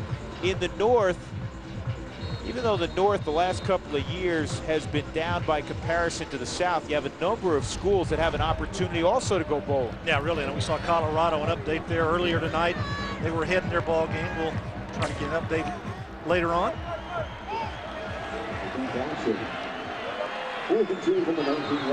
Oklahoma, you gotta believe they'll come after Sepulveda. So if I'm Sepulveda, I don't punt this ball at all to a returner. I kick it right or left of him, try to kick it out of bounds. They come after him, and he got rid of it. And Gary, he did exactly what you said. He just got the football out, and it was away from Rankins. It dies at the 42-yard line, and that will be the final snap of the first half. The first quarter, it was Baylor's first quarter. In the second quarter, it was all Oklahoma. And let's go downstairs to Jim Knox. Okay, thank you, Drew. Coach, you got to be pleased with the way the first half came to a close right here. 14 running back and Jacob Gutierrez, and you guys close to 300 yards of offense. He's a great young man, a great competitor, great player. We knew he'd do pretty well. We knew he'd do well. He's an excellent player. Penalties, kicking game, and turnovers. That's the whole deal. You know, we're the kicking game and the turnover, we give them down there. You can't do that. Thank you, Coach. All right, Jim, 24-13 at the break. Bob Stoops' Oklahoma Sooners in charge from Owen Field in Norman. Now let's join Mike Goldberg, Billy Ray Smith, and DeMarco Farr for our College Football Saturday halftime report.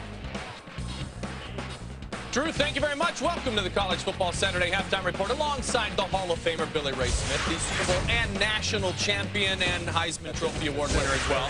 DeMarco Farr, I'm Mike Goldberg. Let's go right to the big battle of unbeatens in the Big 12.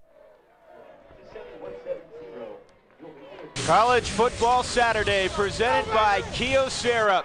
We're at Owen Field in Norman, Oklahoma. A couple moments before the start of the third quarter, 24-13. Sooners back upstairs with Gary Reasons. I'm Drew Goodman. Oklahoma put together their most productive half offensively, and they did it with a fourth-string tailback. Hey, Jacob Gutierrez came in here and did a great job. Adrian Peterson still hampered by that ankle injury, so Gutierrez, the sophomore, has to go and does a good job for this football team. You know, the biggest thing I think in this football game has really been the play of the offensive line. Gutierrez has had blocking in front of him, giving him some lanes to run the football. Now, I think the play of the quarterback has definitely improved. Rhett Bomar has gotten hot in this football game. He has spread the ball around, 175 yards passing in the first half. And so Rhett Bomar combined with the running game really is the key here for Oklahoma. You take a look at this Honda stats here for the first half. Baylor, you take a look at what they've done. Not a whole lot offensively, just a total of 96 yards. Credit that to the OU defense. and 299 yards for Oklahoma. They have been very efficient, very effective, and the time of possession is key in this football game. Over 20 minutes for Oklahoma and just for 9 minutes for Baylor University. Well, let's get it downstairs again. Third member of our crew, Jim Knox. Jim. All right, thank you very much, Drew. I just got through talking to Guy Morris, the Baylor head football coach, and he told me they just got to get it in the end zone somehow, take some pressure off the defense. I asked him about his quarterback situation, guys, and listen to this. If Sean Bell does not do well here in the second half, look for Terrence Park to get into this game very soon. Well, that's something, Jim, that Guy told us he may do in this football game. Parks played last week a few snaps, and he'll do it to give his team a boost, to give him a little bit of a lift. Parks is a very athletic kid with a home run arm. We'll see how that story unfolds in the third quarter, but Baylor didn't have the football much at all in the second quarter, and now they got to play defense. Hey, Taylor, what Oklahoma's done offensively here. Rhett Bomar, 175 yards passing. Gutierrez and Runnels catching the football out of the backfield, and Gutierrez impressive here running the football. But again, I think the line play is key here for Oklahoma, establishing their passing game, getting the running game going. All of that together starts up front. And now the sixth start in the career of Rhett Bomar, and I thought for the most part he made very good decisions in the first 30 minutes. Yeah, he did. Rhett Bomar did not make too many mistakes, had the one interception, but here's Gutierrez going once again. And he picks up 3 or 4. He's very close to 100 yards. If you give him 3, he's at 99 yards. Let's revisit the keys to the game brought to you by Dr. Pepper. Well, I talked about consistency, running the ball, passing the ball. Those are great numbers for a football team in the first half. Defensively, 0 passes broken up, but they really haven't had to because Baylor's only been on the field for about 95 yards worth of offense. Start fast, they've done that. 24 second quarter points. Pretty good job by Oklahoma to start this football game. So important for any offense, but particularly when you have a young quarterback and you have a 4th string tailback. They've been, for the most part, on schedule on first down. They throw it in the flat, and Manuel Johnson will have 6 yards, and that should be enough to stretch the chains again. Willie Andrews knocked him out. Well, the football game tonight for Oklahoma, take a look at their drives tonight. Couple early on here, punt and interception to start things. Then they get a series of where they put points on the board. So 4 opportunities there, they put points up there, and they certainly do so. And good effectiveness here for this football team offensively, and the defense doing a good job slowing Sean Bell down, not letting him get on track passing that football and that running game. So Bob Stoops got to be happy about that. The one sore spot I think that he sees is probably that kick return that Baylor had. Sean Rashawn with a kick return for a touchdown. First down out of the gun. Bomar throws it in the flat. Gutierrez gets lit up. Hit immediately by C.J. Wilson. He had an opportunity for a big hit earlier in the ball game in the flat against J.D. Runnels, and he whiffed. Not this time. No flyby this time. This time C.J. does a good job of putting his helmet right on the chest of Gutierrez. So it brings up a 2nd and long now. Actually probably lost a couple yards on that play. One of the things about playing running back, as you know, Gary, is that it's an instinctual position. So Gutierrez comes in there. He may not get a lot of reps in practice, but now after getting some reps in the game, he's doing what he's always done. He's finding a little crease, and he's running the football. You know, talking to some of the guys down at halftime, you know, it's kind of thinking of Quentin Griffin and how small he was of stature, not very big, and running out of this eye, out of the shotgun is probably a little more suited to him than perhaps even Adrian Peterson, because quick stop and start, able to change directions, and you really can't see him. He's only 5'7", so that kind of plays in the hands of a back like Gutierrez, and, you know, I think that this is something that Oklahoma can build on in the event that Adrian Peterson can't continue or is not able to perform the play here in the next couple of weeks. 3rd and 7. Kelvin Shashan had a good block on that last running play. Breaks down, ball's on the ground. And falling on it was Chris Mesner. Colin Allred with the tackle. Bomar lost the football. He's done that a few times this year. He's kind of taken care of it the last couple of weeks. But Oklahoma averts disaster there, falling on the ball. Rhett Bomar just stepping up into the pocket here, trying to avoid pressure and get away from the rush here. Kind of a sandwich, all red, and C.J. Mosley on the outside coming in there, and the ball pops out. Well, that's exactly what Baylor needed to turn away Oklahoma. They got a first down initially. Freeby's punt toward Andrews, and it's a short punt. And it'll take an Oklahoma roll to about the 31-yard line. That's where Baylor will have it. 3 minutes into the third quarter.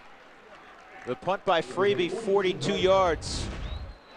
Yeah, we'll take a look at what Baylor's done tonight. Sean Bell, 8 of 18 passing, less than 50%. Came into the ball game 61% completion percentage.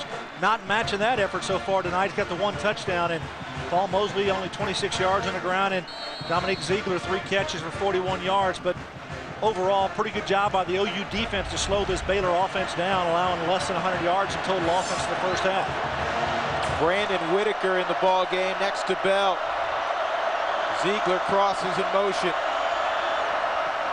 And Whitaker takes the football.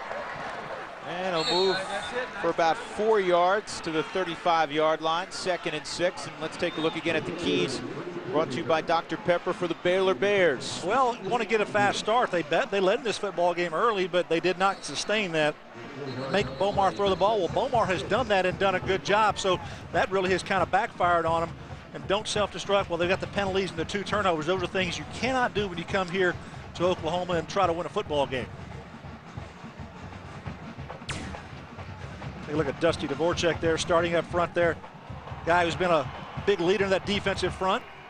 Sat out a year last year and really has played well this year. Bob Stoops talked about his play, and it has been impressive, and he's been a leader out there. He's also a tremendous student. He's a guy that will be up for academic all Big 12 honors. We have a delay. There's some sort of discussion. I don't know what it would be about. Previous play was a running play for about 4 yards. Maybe a clock issue. They're looking up there. Now that's probably what it is, because when the change it down, so it was 12 minutes, only 3 seconds. Clock to 11:50, 11:50. Yeah, that running play took more than 3 seconds. There we go. Got that squared away, so now we can play some football. 2nd down here for the Bears. Ziegler and Shelton go right. Shelton's in the slot. 2 tight ends. Whitaker, the running back. Play action boot. And that pass high to the tight end Mike Miller. And that's one you got to have. I mean, that's a little catch and throw you run in practice, and that's got to be automatic. And the throw from Bell, too tall for Miller. And Miller's a big kid. He's 6'3 plus. And Sean Bell's rolling to his right. Should be an efficient throw here for him as a right-handed quarterback. And ball sails a little bit there, so big tight end can't pull that ball down. So it brings up another 3rd down situation here. They've been good on 3rd down this year. 4th in the Big 12. Tonight, just 2 of 7. They drop 8 into coverage, and that will be close to a 1st down. Ziegler got to the 41-yard line. That's about where he needed to get to. And now the spot, I believe, is going to move him just a little bit short of the 1st down. Might be about a foot short here, yeah, Drew. It'll be interesting to see what Think Scott about the Morris pressure does. here. You've got 3 guys coming, then you're going to drop 8 underneath here and let the defense catch the ball in front of you right there. Then you're going to pop up and try to make a tackle and stop them short of the 1st down yardage. And they're going to measure here, Drew. Wow, yeah, Cooper Castleberry's got those good eyes, Gary, and he's staring it down again. And now Sean Bell's come over, and he wants to take a look. He's got his big offensive tackle there coming over and taking a look at it. Let him see if it's going to be measured for a 1st down. Might have been one of the the punt. Bring Glenn Oskin over there trying to look down the line, saying, "Well, we're not going to measure this because it's not a 1st down." Yeah, and they're going to bring in Sepulveda and the punt team.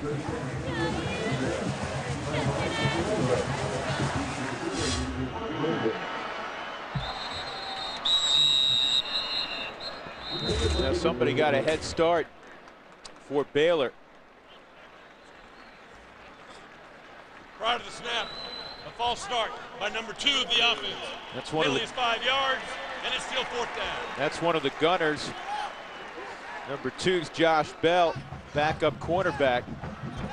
That's always a fun assignment. You get double teamed the whole way down the football field.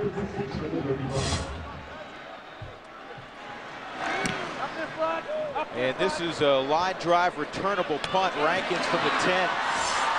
Trying to get to the wall. And he'll get it out above the 20 to the 23-yard line. One possession for each school here in the third quarter. Nothing's changed on the scoreboard. 24-13, Oklahoma. 54-yard punt by Sepulveda. Return of 12 by Rankins.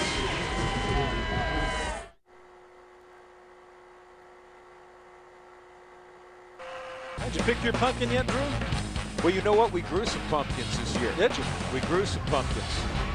Some need to orange up a little bit. I don't know if that's a pumpkin term, but the kids are excited.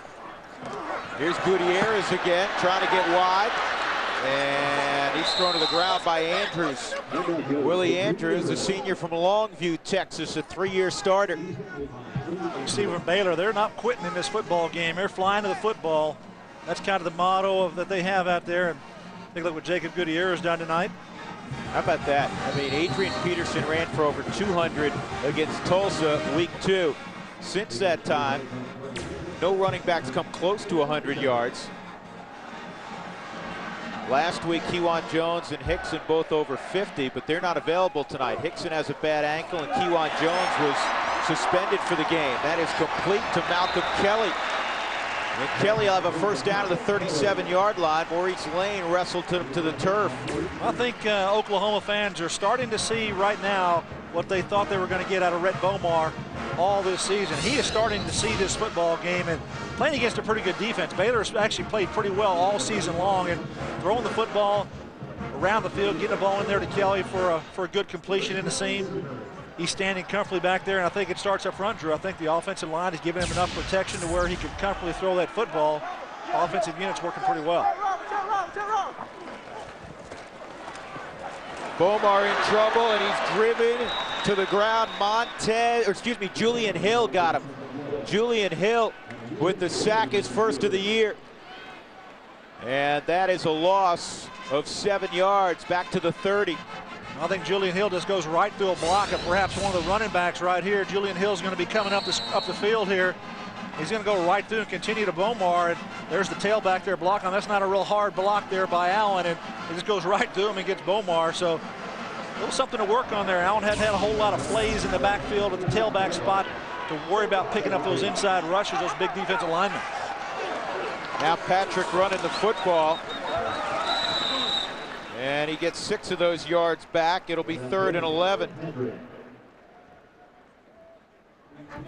Montez Murphy and Michael Gray in there defensively.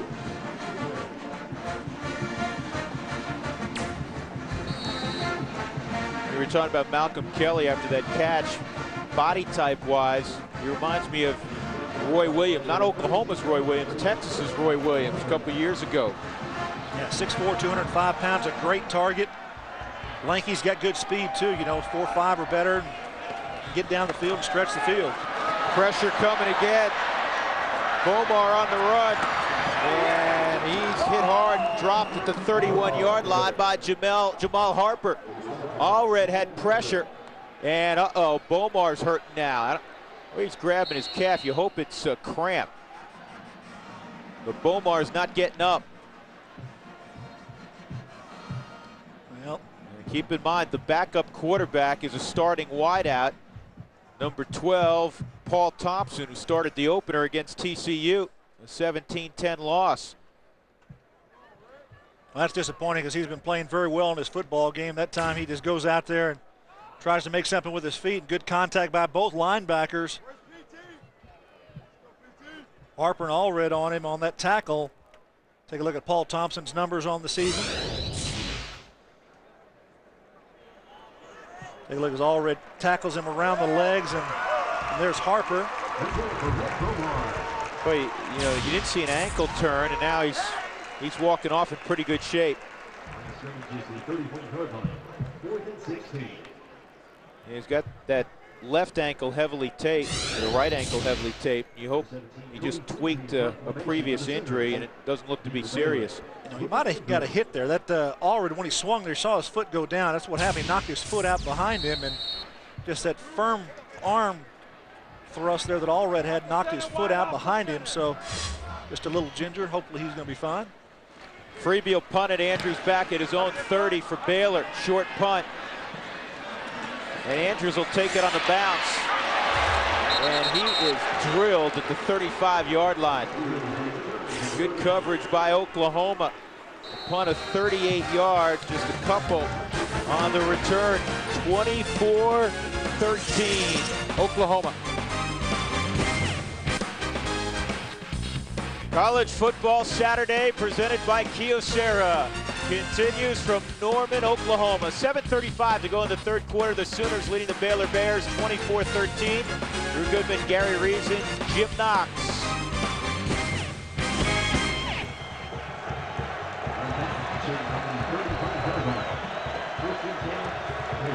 Just under 84,000 in attendance tonight at Gaylord Family Memorial Stadium in Oklahoma. Sean Bell has it complete to Trent Shelton. Short gain out of bounds at the 39-yard line. And again, let's visit with Jim Knox. Okay, thanks, Drew. The Rhett Bomar story continues here on the bench. He's up. He was down on the bench, though. They were massaging his right calf, so it looked like a calf cramp. So it wasn't his right ankle. They were massaging his right calf, and he's up right now. Everything looks well with Rhett Bomar. Well, that's good news. You ever get one of those, got to jump out of bed, you get him at night? Yeah, just get stiff, and there's nothing you can do. Just got to kind of relax and get that thing worked out. Got to get the legs straightened out. Short gain there for Paul Mosley, tackled by C.J. Ayu. Third down and 4.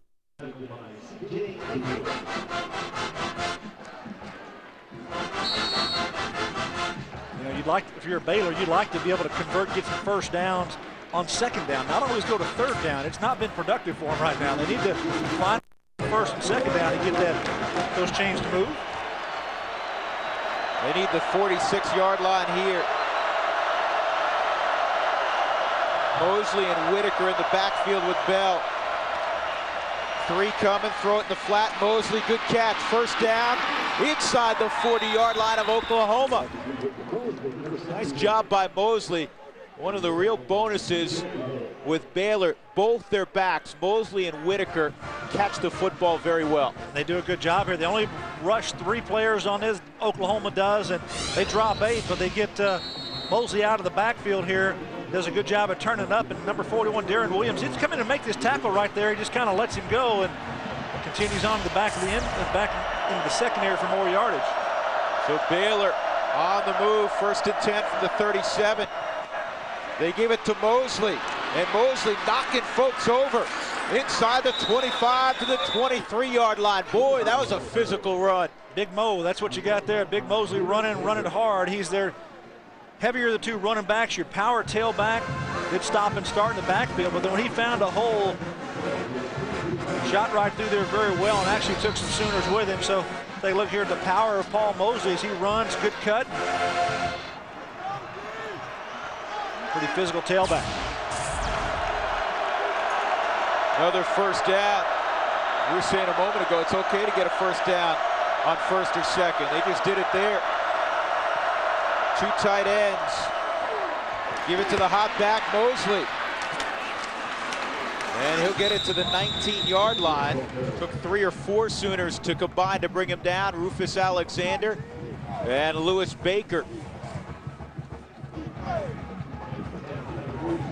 The first down line is brought to you by Overstock.com, your online outlet. It's all about the O.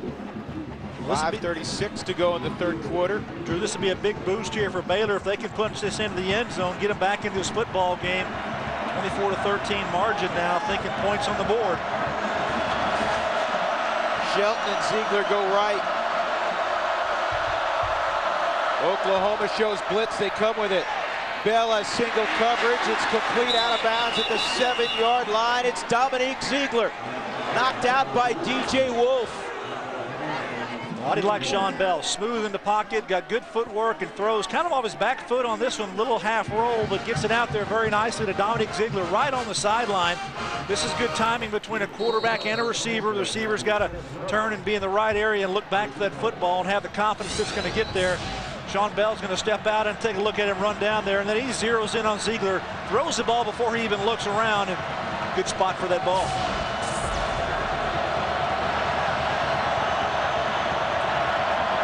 Van and Jason Smith, the tight ends. Mosley, the single setback. Roll to the left, broken tackle, touchdown, Baylor Bears, Sean Rashawn. And here comes the Baylor Bears once again. Nice play design here. This is a one-on-one setup here. They're going to get a good explosive player, Sean Rashawn, on Chichoke Onyeneghecha, number 22 for Oklahoma. It's one-on-one here, and Sean Rashawn takes him inside and then goes around, and then he just stops and starts, and Brate lets him miss the tackle. Good job by Rashawn of turning that short catch into a touchdown here for Baylor. First receiving touchdown this year for Rashawn. He's got one on a kick return, a punt return. He's got one rushing, and now one receiving. They'll go for two again. Bell, and he was dropped by C.J. Ayu. Two-point conversion's no good. 24-19 Oklahoma. 5:06 to go in the third quarter. A 7-play, 65-yard drive orchestrated by Sean Bell. The plot thickens from Norman. 5-point separation. In Memorial Stadium, 84,000 folks, and it's an intriguing ball game. 24-19 Oklahoma leading Baylor. Drew Goodman, Gary Reasons, Jim Knox, and that kick 7 yards deep. How about this? First quarter, Oklahoma outgained Baylor 115-63, 184-33 in the second quarter. In the third, 74-15 in favor of Baylor. Talk about making mistakes coming in here. You're trying to go for 2 points to get it within a 3-point margin, but if you can hold it right there, you can see you've got a tight end on the line of scrimmage here and nobody on the line of scrimmage over here. This is actually a busted formation by Baylor. They need to have a tight end there to throw that ball to, and Sean Bell says, hey, where's my guys at?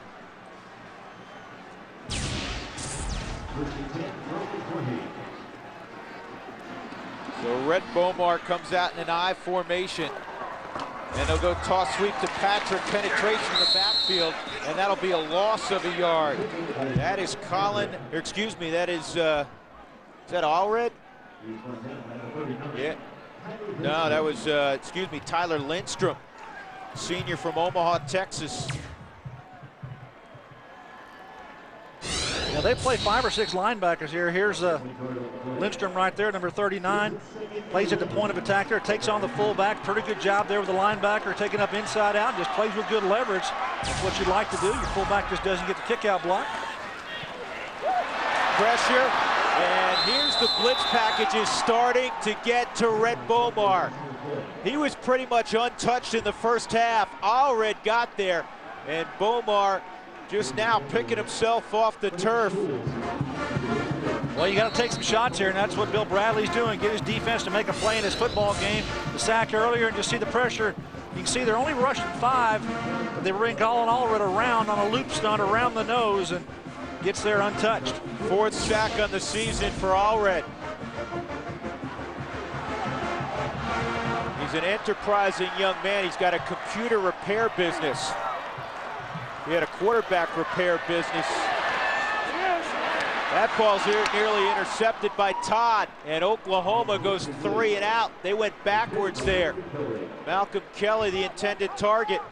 James Todd had excellent coverage there on Malcolm Kelly, and I think that Rhett Bomar is feeling a little ill in his right ankle there, a little gimpy. Throws his ball out there, kind of a low throw.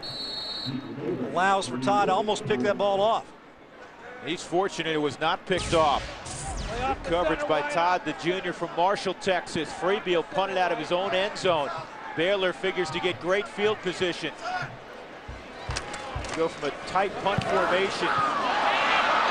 And it's not a good effort off the side of the foot. It does take an Oklahoma roll. And a flag is also down back at the 7-yard line. Yeah, probably going to be a holding penalty here on the rush.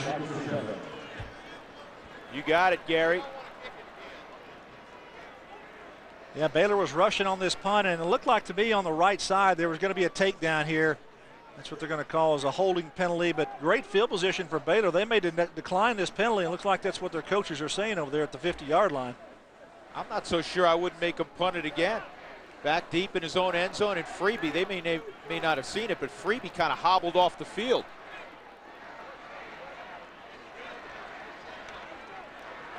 Holding number 42 of the kicking team. The penalties declined. It's first down. We'll take a look at the right side. Going to be rushing here, and that's where the penalty's going to be. See the hand up around. He just pulls the jersey down. That's definitely a holding penalty. Freebie looks like he might have turned his ankle on that, just bringing his foot down after the kick. Yeah, there's no way the Baylor coaches could have seen that. But had they realized that he was hobbled, they may have had him punt it again. Great field position regardless. 47-yard line, Oklahoma for Baylor, trailing by 5. They have never beaten Oklahoma. 0-14. Mosley on a little counter. And Reggie Smith is the first to meet him, but a gain of 5. And we talked about being efficient on first and second down here. To get first downs, you keep relying on getting the third down. It's tough against a good defense, and Oklahoma's got some talented players out there. Mosley in the first half, 7 carries, 26 yards. But he's had 3 very productive carries here in the second half. He goes out, and Whitaker comes into the backfield on 2nd and 5. Oklahoma brings 5. Screen set up too tall for Whitaker, and Zach Latimer was closing quickly. It'll be 3rd down. Sean Bell saw this coming very, very quickly, got that ball out, but good job by the Oklahoma defense, putting pressure on the quarterback, then also in the resulting coverage, and it would have been a tough catch to make.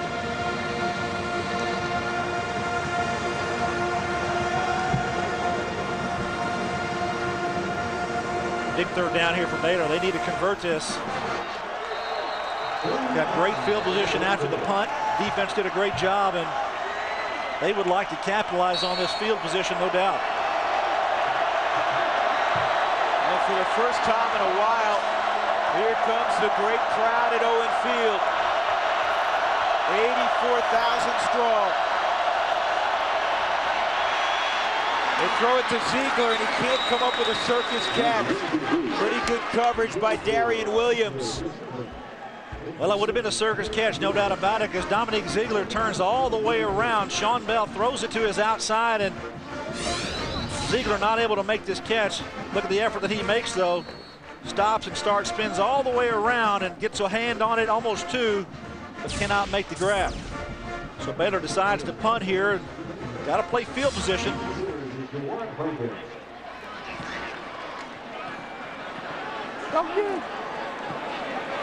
And the punt takes a good bounce from Oklahoma's perspective. Goes into the end zone for a touchback. And Sepulveda mad at himself, the Ray Guy Award winner from last season, not getting that ball to go out of bounds before it goes into the end zone. Would like to have had Oklahoma pinned back. A 42-yard punt, but just a net of 22 yards. Let's take a look at the BCS standings. Southern Cal on top, then the Longhorns. Virginia Tech won earlier in the week. Georgia, Alabama, LSU. Tech will drop after getting blown out today by Texas in Austin. Ball's loose on the ground. Oklahoma loses it. Baylor has it. Lane came up with a football. Now Gutierrez comes through on the stretch play, and they actually tackle the football. They don't try to tackle Gutierrez, and the ball comes out. Looks like Baylor's going to get this fumble recovery, and they're going to get great field position once again for their offense. Maurice Lane came up with the football. Well, it's just a stretch play down the line of scrimmage, and you see the offensive lineman getting on and Gutierrez coming in there. Watch the tackle they make. They tackle right on the ball. That was Foreman, I believe, pulling that ball out. Marcus Foreman, number 90. He tackled the football, pulled it out, and picked up by his Baylor teammates.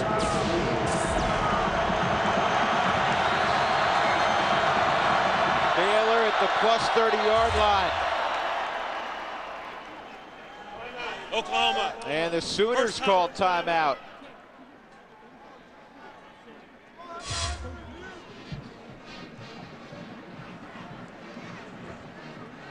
.2:22 to go in the third quarter.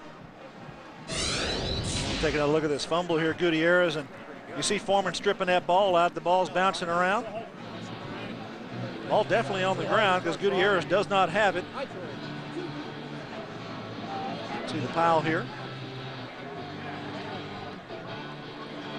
Yeah, Lane came away with it. Some Oklahoma folks wondering if it was still loose. He came away with it, and his knee, he was in possession, his knee was on the ground. That's why the whistle blew. You know, and some people Good are job thinking, by the officials. Yeah, why would Bob Stoops call a timeout? Well, we have replay in the Big 12, and maybe thinking that the replay officials would have a chance to take a look at this before Baylor actually got a snap underway. So sometimes coaches say, hey, let's take a shot at it here. We don't have those red flags like they have in the NFL to throw out there, but they can throw a timeout away. Yeah, Maurice Lane has been a terrific player throughout his career in Waco. And look at this, on the all-time tackle chart, nobody's going to catch the Hall of Famer Mike Singletary. But Maurice Lane, before he's all through, maybe second in terms of all-time tackles. Yeah, he's been a big-time player for him and moving up the charts in every ball game that he plays. I saw those 600 numbers by Mike Singletary. I played a college career, started for 4 years at linebacker, made a lot of tackles, got just almost a 400. He got 600?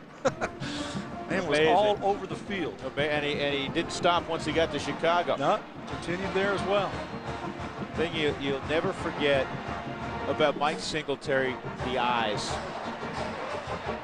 Definitely as a guy who played with a lot of passion, a lot of heart, and you know, he brought that enthusiasm to his football team, and he demanded excellence from everybody around him. And I think he's getting the same kind of results in the football field now coaching in the NFL. Play is confirmed as called on the field. It was a fumble and recovered by Baylor. First down.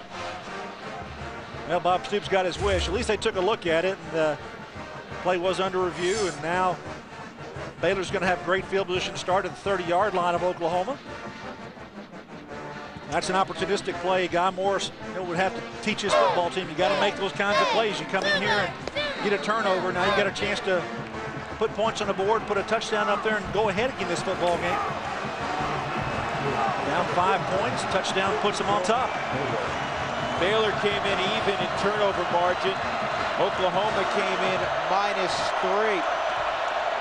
Blitz coming in the flat, a block, and Lane as he put it on the ground, Lane put it on, Payne put it on the ground also. Oklahoma football. Trey Payne put it on the ground, and the Sooners get it right back. Reggie Smith was involved. Drew, I'll tell you one thing, all I saw was about 4 or 5 red shirts running towards the football. This is a quick screen pass. We have one blocker out there for him. And that's not enough because there's a lot of crimson jerseys going over there trying to get this football and get this ball carried to the ground. Take a look here on the outside. He catches it, cuts back inside, and then it's just pop right there. You get a lot of guys. You saw the ball come out on a round, and Reggie Smith actually picks that ball up there. Free safety, you see him avoiding the block, getting back in there on the action. Linebackers are coming in there, and the ball's on the ground, and Sooners have it going once again. Patrick is in for Gutierrez. Here's a waggle. And Runnels made one man miss. He got 10 yards before Allred dropped him. Give him 11, in fact. Another first down for Oklahoma. Let's check in again with Jim Knox. Jim. Drew, the Sooners are now down to their 5th tailback. Directly behind me, Jacob Gutierrez on the bench. They're working on his right hamstring. So Gutierrez right now out of the ball game. They're down to their 5th running back. I want to know who's next. I think Knoxie is. He showed pretty good footwork beginning of the ball game. Well, Maybe not. Knoxie's healthy. I don't know if he's next, but he is healthy. Here's Patrick. That Oklahoma line moving people out. 5 yards. 4 yards on that pickup. It'll be 2nd and 6. And you take a look at Rhett Bomar walking around out there. He's a little ginger on that right ankle as well. He doesn't have his normal giddy up. Minute and a half to go in the third quarter. Oklahoma trailed 6-0 early. They're ahead 24-19. Yeah, Rhett Bomar not moving around real well.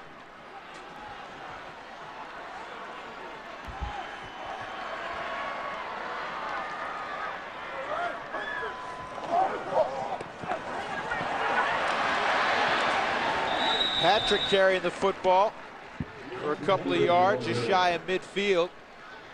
It'll be 3rd down and 2 with Gary Reasons and Jim Knox. I'm Drew Goodman. Late stages, quarter number 3 in Norman, Oklahoma.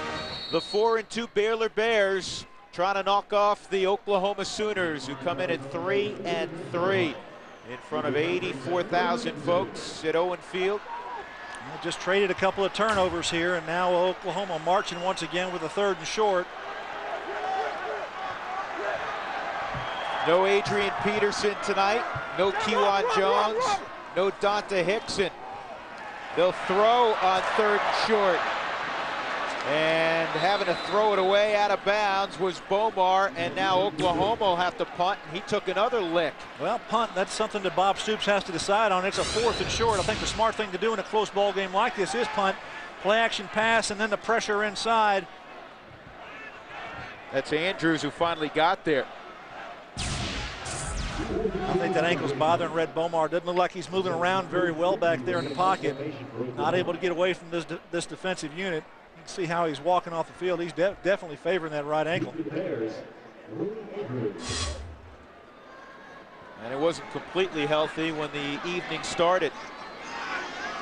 Freebie into punt. Willie Andrews back at his own 10. This is a great punt.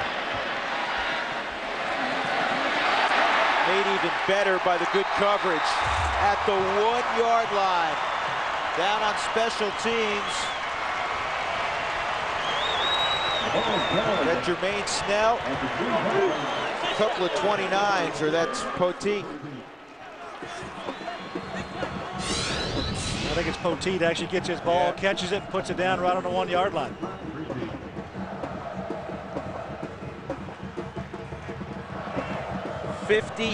Check it, 47-yard punt and a net of 47. And good coverage by Poteet, downing it at the 1-yard line. So Baylor, well, now they're going to mark it at the 3. It's a little strange. That's where he first touched the ball. So that's what happens in college football. When it first illegally touched is the spot of the ball. And nothing doing on that first down carry. Now Baylor started inside their 5-yard line on offense 3 times now. It's tough to get going from there. Mosley, not much on first down. That'll be the final play of the third quarter. 3 chapters done in Norman. 24-19 Sooners. You're watching College Football Saturday, presented by Kyocera on FSN. A whole lot of fun so far, and we have another 15 minutes left in regulation. 24-19 Oklahoma. 119 yards for the number 4 tailback, Jacob Gutierrez. Bomar's thrown for almost a couple of yards for the Sooners. Baylor's put it on the ground 4 times. And that is a drop. That ball has to be caught. Jordan Adams wide open, had it go right through his mitts. It'll be 3rd down. The first down line is brought to you by Overstock.com. Visit Overstock.com tonight and start saving. It's all about the O. Yeah, kind of a risky play there out of your end zone, little bootleg, and should have had a completion to his tight end. Ball goes right through his hands, would have given some breathing room, but still here at the 4-yard line. Now you may be forced to throw it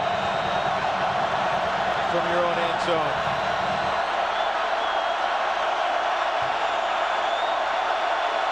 Oklahoma showing blitz off the edge. They'll run a draw, and Mosley tripped up behind the line of scrimmage. Calvin Thibodeau got a piece of him. Calvin Thibodeau's a guy who's done a lot for this Oklahoma defense. You don't hear a lot about him, but he comes up the field and steps underneath here. Thibodeau, number 58, is going to get enough of Paul Mosley to get him to the ground with a little help from Clint Ingram. Little blitz that time, and Baylor looked like they might have had the right play call with a draw inside, but good job by Thibodeau and Ingram to get Paul Mosley off of his feet. Now you take a look at Daniel Sepulveda at the very back of the end zone and doesn't want to step on that back line, and that's a safety. Rankins around midfield. This is not a Ray Guy type effort by Sepulveda. Out of bounds at the 43-yard line of Baylor. They punt of 40. Oklahoma with outstanding field position when we come back to Norman. Back in Norman, still more football left for you tonight. Not only here with Oklahoma and Baylor, but later on, Washington State will be taking on number 23 Cal right here on FSN. Great field position right now for the Sooners from the 43 of Baylor. Two tight ends, Patrick on a delay. Boy, he gets stood up in the hole. Good looking hit by Julian Hill. He's played himself a nice football game. He's been involved in the running game. He has a sack. When Bomar has gone back to throw, he's had a couple of pressures. Nice day for number 93, the former walk-on, a junior from Katy, Texas. Yeah, this Baylor defense is what's keeping them in football games and doing a good job up front. And although Oklahoma's had some success running the football and throwing the ball, Baylor has done a good job on occasion. They'll keep it on the ground. Gutierrez back in there.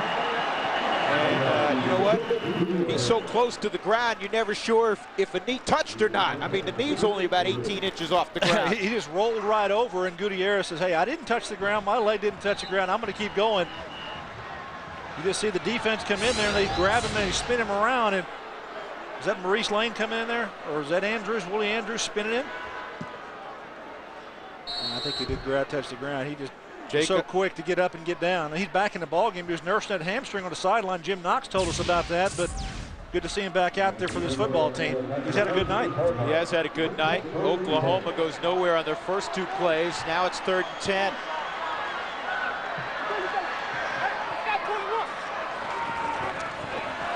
Bomar throws complete to Kelly. He needed 10, he got 10. Malcolm Kelly in front of James Todd. A little outcut. Yeah, good timing by the quarterback and the receiver. Kelly just pushes it up the field, and then he squares to the outside. And Rhett Bomar, 1, 2, 3, fire the football. That's what he does, steps into it, and good job there by the big receiver.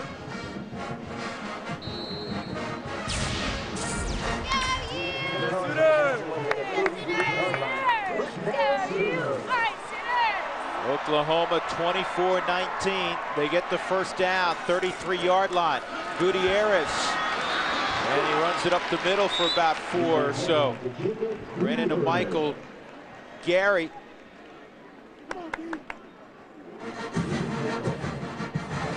What a job by Jacob Gutierrez, just to revisit the story, and now maybe the hammy's bothering him. He kind of will hobble off the field, and Montez Murphy's going off. But to revisit the story, Adrian Peterson tried to give it a go today in warm-ups, could not. He has not played one play. Kewan Jones, veteran running back, suspended. Dante Hickson hurt his ankle in practice. So the only two guys left, Gutierrez and Patrick was a cornerback a few weeks ago. And here comes Patrick, first down to the 20-yard line. Colin Allred made the tackle and he lost his hat. You know, I think the most impressive thing, I like the running backs and what they've done, but you know what, that offensive line for Oklahoma, which has been a question mark all year, has been able to pass protect and run block here in this football game against a pretty good defense, I think, that Baylor has. Now, Colin Allred, one of the better linebackers in the conference, having trouble there, just not giving up. They're getting 5-6 yards on a pop, inside running plays. That's pretty good job there running the ball, but it all starts with their offensive line. Patrick now a little beat up. But Gutierrez back in there. He gets the football. He comes back this way. Bomar gives him a block. Inside the 10 to the 4-yard line. Willie Andrews finally got him out. And Bomar had a pretty good block. Well, Rhett Bomar hands off to Gutierrez. He's going one way, coming to the near sideline, and then he decides to reverse. He says, okay, now, Mr. Bomar, you've got a block for me. Watch your quarterback try to get a hold of one, but he doesn't get it. That's a pretty good effort, not bad. Top of the screen, you got Malcolm Kelly, gets one guy on the ground, and Willie Andrews couldn't get blocked and makes the tackle eventually on Gutierrez out of bounds.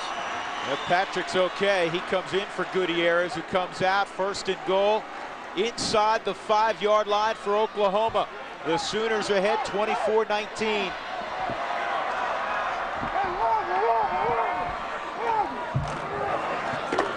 Patrick to the 1. Inside the 1, in fact. And that Oklahoma offensive line, Gary, you've been bragging about, and they've had guys in and out of the lineup. They've had a lot of young players involved this year early on. Typically, you don't see that. But they're moving the football consistently against the 20th ranked defense in college football. I mean, Baylor, forget Baylor from years past. This is a pretty stout defense they brought to Norman. They really have. They're a pretty good football team here, and Oklahoma has executed. They've got consistency, and that's what you're trying to develop with your offense. And Joe John Finley, man, that's costly. He didn't get the snap count. Foul. False start by number 85 of the offense. Penalty is 5 yards, and it's still 2nd down. Did we do the jinx thing, Drew? Start bragging on him, and all of a sudden, whoop, pop one out of the stance. My bad. That's okay. Bob Stoops will forgive you on that. That wasn't a soft clap. That was the heels of the hands coming together. There was some anger involved. Yeah. Well, Joe John's been effective down here, no doubt about it. Got a couple of touchdowns on the year. And Joe John had a problem few of us ever have. You know, most people trying to lose weight. Joe John's picked up about 25 pounds in the last year and a half. He came in about 218. He's up around 245 now. And he goes in motion. 2nd and goal. And Gutierrez eating up in the backfield. He's going to lose a couple of yards. Coming off the edge, Tyler Lindstrom. And Jeff Nelson, one of the linebackers, defensive end coming up there. Good effort there by the Baylor defense. Getting in the backfield, making a negative play here.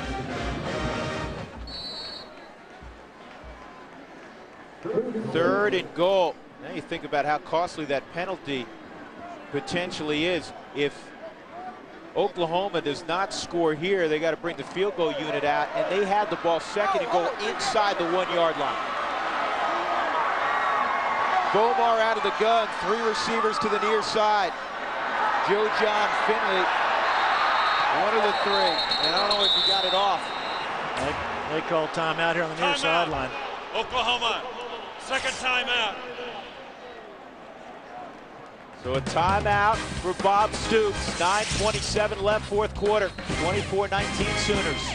Alex Brink, good quarterback in the long tradition of very good quarterbacks for the Cougars. 3rd and goal for Oklahoma. Gutierrez next to Bomar. They bring 6, end zone shot, and in and out of the hands of Malcolm Kelly. James Todd on the coverage doing a good job of just being there at the spot. Looks like this ball was actually in the hands of the receiver. Rhett Bomar tosses it in there pretty well, but James Todd on the coverage. And this is interesting now. You bring the field goal unit on. If it's good, it's an 8-point separation. Here's the play again, and you know what, Todd? Raked the arms. He did. Just grab that left arm and put his hand in there where the ball is supposed to be between the hands and goes up, and I don't think that Malcolm Kelly ever had a chance to grab that football. Good play by James Todd. You bet it was a good play. Garrett Hartley will attempt the field goal from 25 yards. And he's got it through. 27-19, but Baylor still within 1 score. A touchdown and a 2-point conversion.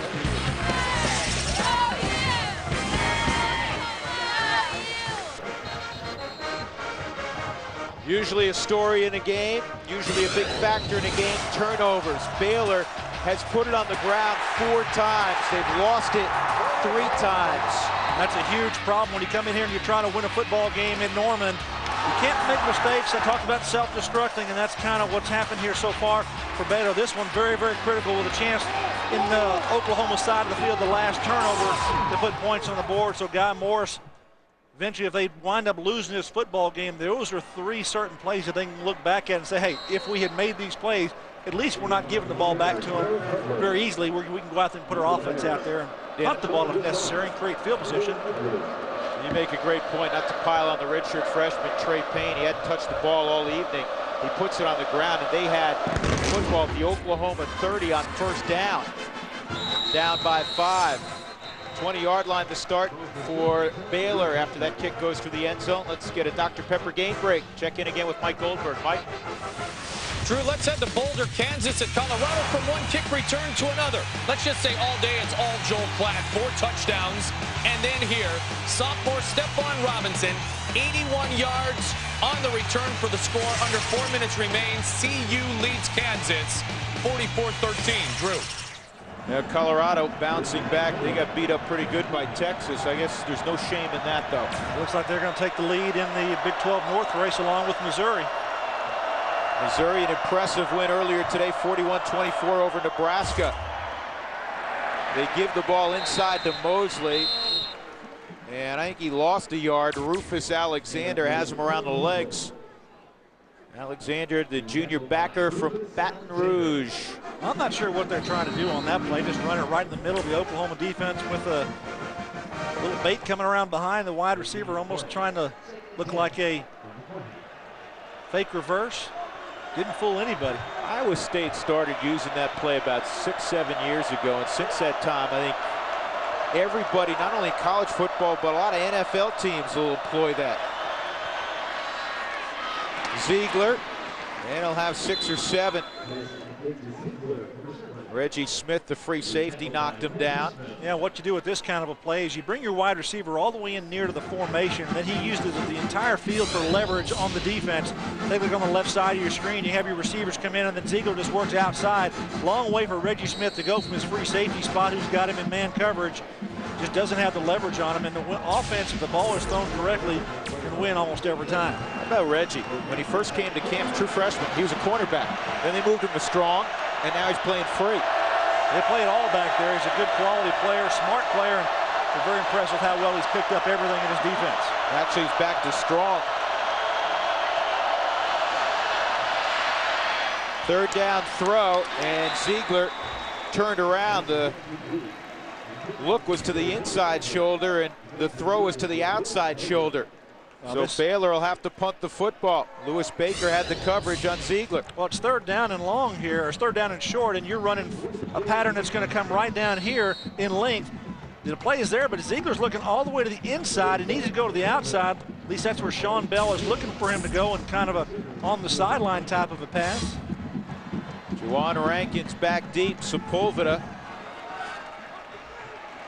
will hit it around his own 15.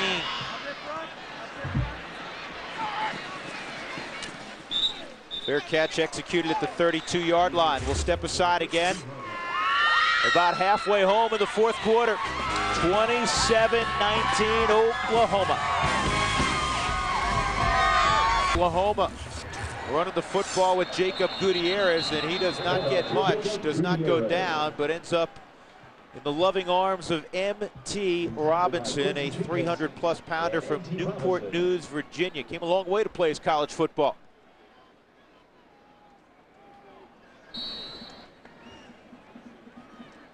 You like watching a lot of tape, and you've seen Baylor a couple times this year. M.T. Robinson, one of the better interior defensive linemen in this conference. He is. He's a big body. He's got good technique up there. Uses his hands and uses leverage well. Bomar goes play action. Now he'll throw it in the flat. Runnels breaks one tackle. Now he's weaving it back. He's got some blockers. This is the fullback, J.D. Runnels.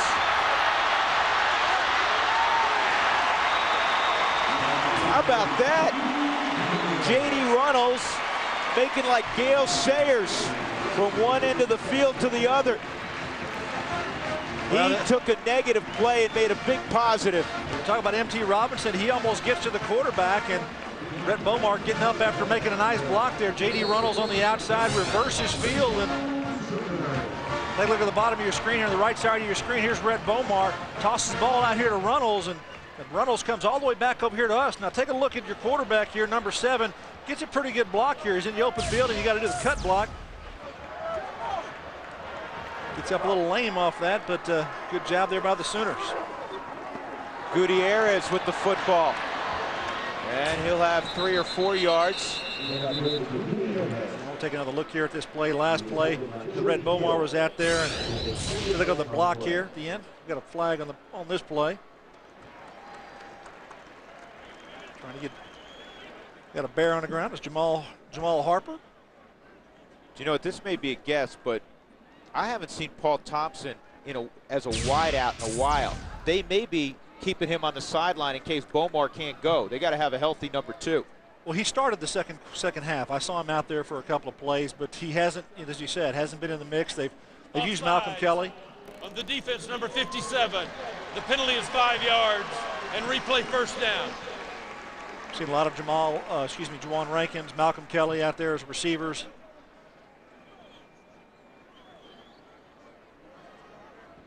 And also Manuel Johnson. So those 3 have gotten the most of the playing time here for the wide receiver spot for the Sooners tonight.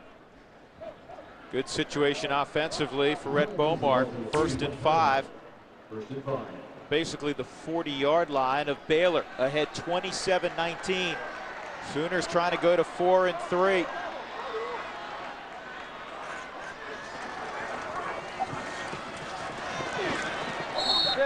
Patrick gets about a yard. That's all. Tackled by Nick Moore.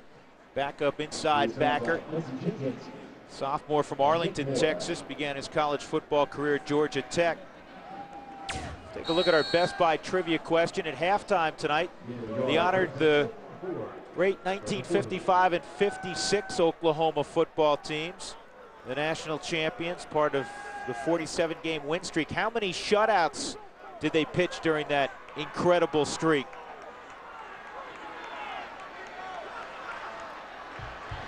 Second and 4. They run a twist up front. Patrick exploits it, and he'll run for a first down to the 34-yard line of Baylor.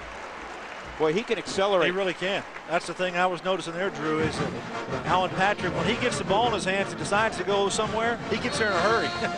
That's what you like to see from a running back when he decides to get a hole, hit a hole, get there, and make sure that you can get there before those blockers let up. How about the depth? I mean, honestly. Adrian Peterson, arguably the best back in college football, not available. Kewan Jones, you've seen what he's done throughout his career. 2,000-yard rusher. Hickson's a good back. They're down to their 4th and 5th guy, and they're pretty good. They're pretty good. They're darn good, and Bob Stoops has recruited well here to that position. Gutierrez had a 100-yard ball game, and he gets collared after about a yard. You know, the game depth chart today, they listed him at 5'7". The media guide has him at 5'6", so he's probably, what, 5'5" and 3/4? Somewhere right there. Yeah, Best Buy, trivia question again. How many shutouts in that 47-game streak? How about 20? Is that ridiculous? 23? That's almost illegal. How do you do that? That is ridiculous. 23 shutouts. 23 shutouts. 2nd and 9.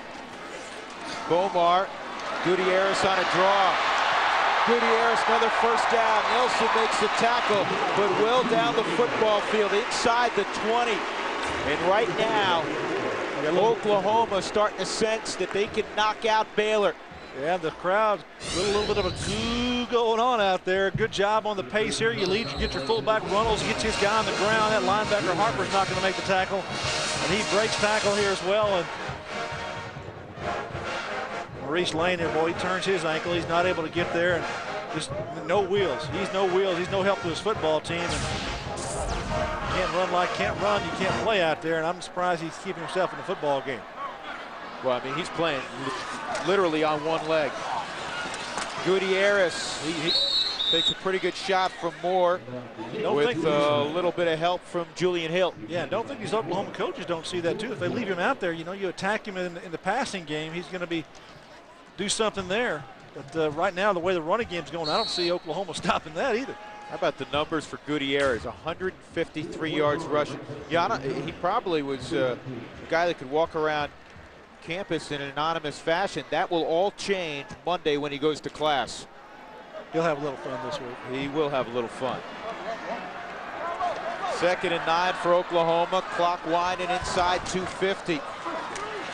Gutierrez, a little make you miss. He puts it on the ground.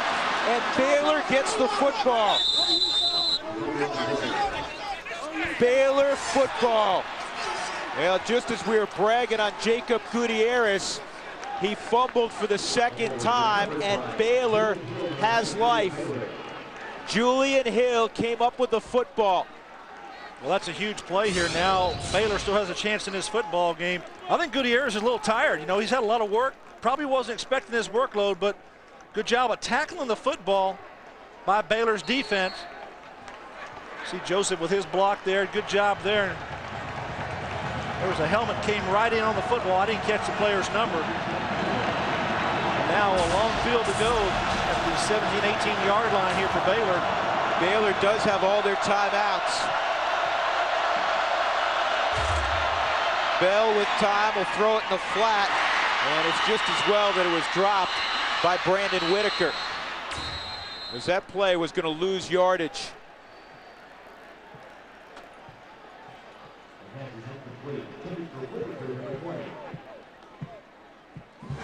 Baylor Bears trying to get to 6 wins. If you're wondering, the win against Samford does count. One AA win, you can count one every couple of years. They have Tech next week. That'll be tough. They do get them in Waco. Texas, a load. You look at the last 2 at Missouri and home against Oklahoma State. Guy Morris trying to take the Bears somewhere they have not been since 1994.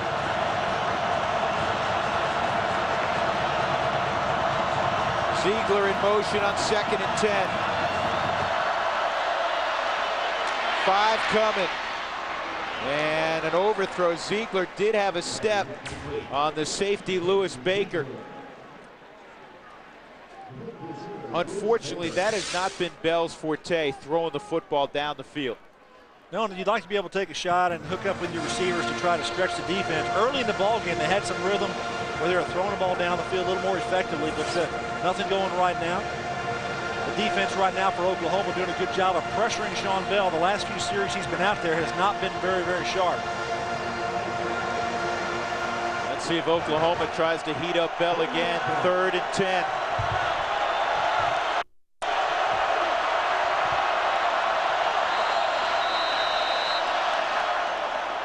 Timeout. You know what? Baylor First calls a timeout. timeout, and in a perfect world, you didn't want to use one there, because if you don't get the first down, you could still punt the football, utilize your timeouts defensively, get a stop, and still get the football back. That's still obviously a possibility, but you'd like to have all 3 there if you're Guy Morris, and that's probably what you're reading on his face. 27-19 Oklahoma. Let's take a look now at our Kyocera wireless call of the game. Running the football, passing it. Things kind of going their way. Now Baylor needs to answer here. They've got time to do so in this half. Sean Rashad, he's got an opening up the gut. Rashad, he's on the sideline. I don't think anybody can catch him. Rashad to the end zone, no flags, touchdown Baylor. That's one way to... Baylor didn't have anything going on. You were talking about it, Gary. And then the Rashawn 98-yard officially kick return for a touchdown, and that got him right back in the ball game. Got him back in the ball game, got a little confidence going. And now here's a chance on 3rd down to continue this drive. They need to make something happen here. I don't know if Guy Morris is thinking this is 2-down territory for a 1st down, or you need to get it all here on 3rd. Got to get those sticks moving, get you a fresh set of downs. Ingram on the edge, comes on a blitz. It's picked up. Bell stays in. Shelton 1st down. Boy, that may have been Bell's best throw of the ball game. He stepped into it and he delivered it to Trent Shelton. The key thing you talked about there was actually standing there in the pocket. He knows he's got pressure here. Clint Ingram, number 44, is rushing pretty hard from a linebacker spot and almost gets to the quarterback here. Take a look at the bottom of your screen. Number 44 going to come right into the kitchen of Sean Bell here with company. Got to push him on back there. You step up as a quarterback and get that ball. Sometimes you have to stand there longer than you like to. Sean Bell did a nice job there. Bell steps up again. Ziegler has it. Minimal gain to the 34-yard line. 2:12, 2:11, 2:10. Clock moving. Coming up next on FSN, Washington State, Cal from Berkeley. And again, we'll bring you that game as soon as this game is finished. The Cougars with an early touchdown, leading in Berkeley 7-0. Bell down the middle. Trent Shelton, the junior, again to the 45-yard line. And the clock stops. Yeah, the Sooners rushing forward that time, playing a zone defense, and he takes Shelton, works around between the linebackers, and it's right in the vision lane of Sean Bell, throws it for a first down. Change the movement, ball at the 45-yard line. Now plenty of time to go here.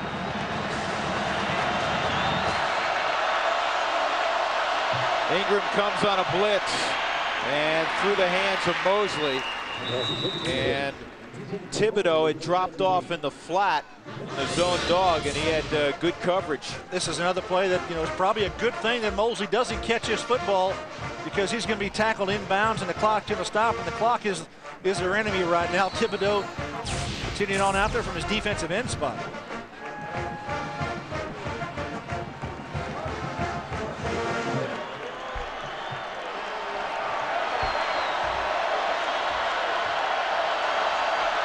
Second and 10 for Baylor.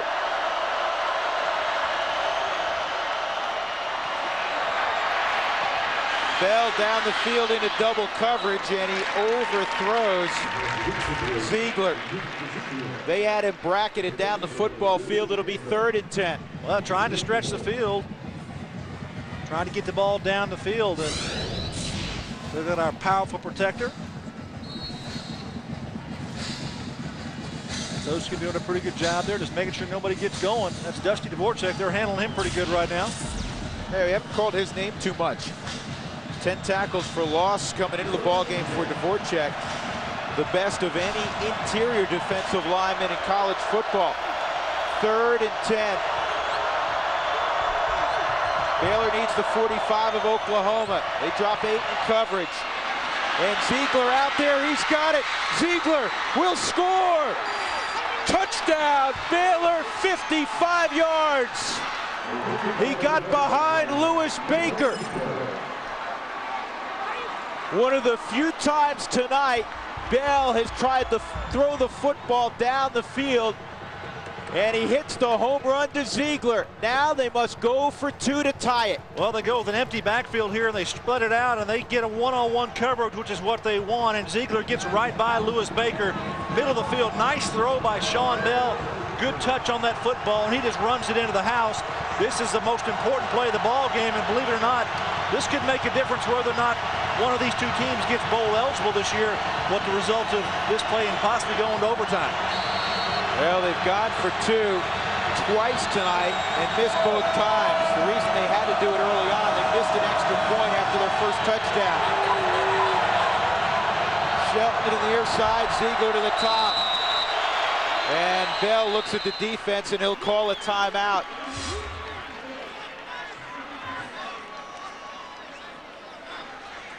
Good timeout. I mean, make sure. Yeah, you got to get this right. Make sure you got it right. We'll take a look at the receivers here. You got the receivers coming down the middle. Gets right by Baker there. Looks like he played short. Looked in the backfield, saw the quarterback instead of playing in the middle of the field, and Ziegler gets the ball over the defense. Sean Bell throws the ball out there. Nice, easy throw for him. And I'll tell you, if you're a defensive coach here for Oklahoma, you're saying, how can we let somebody get behind us? It's almost an inexcusable play. You know what, a couple of weeks ago, they did something they had never done, actually one other time for one ball game. So the second time, I should say, in the history of the Oklahoma program, but they had never done it with 2 safeties. They started 2 true freshmen, Reggie Smith and Harris. I mean, think about it, quarterbacks in your secondary, your 2 safeties, and Baker's not a freshman, but he's a sophomore. He hasn't played a ton. Yeah, it's youth inexperience at the safety position, cornerbacks as well, so secondary has been a problem for the Oklahoma defense all year. People feel like you can't throw the football against Oklahoma's defense.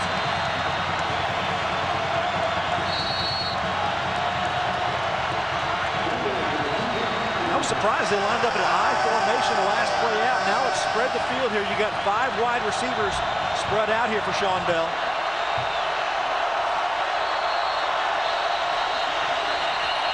And another whistle. I think we got another timeout being called here.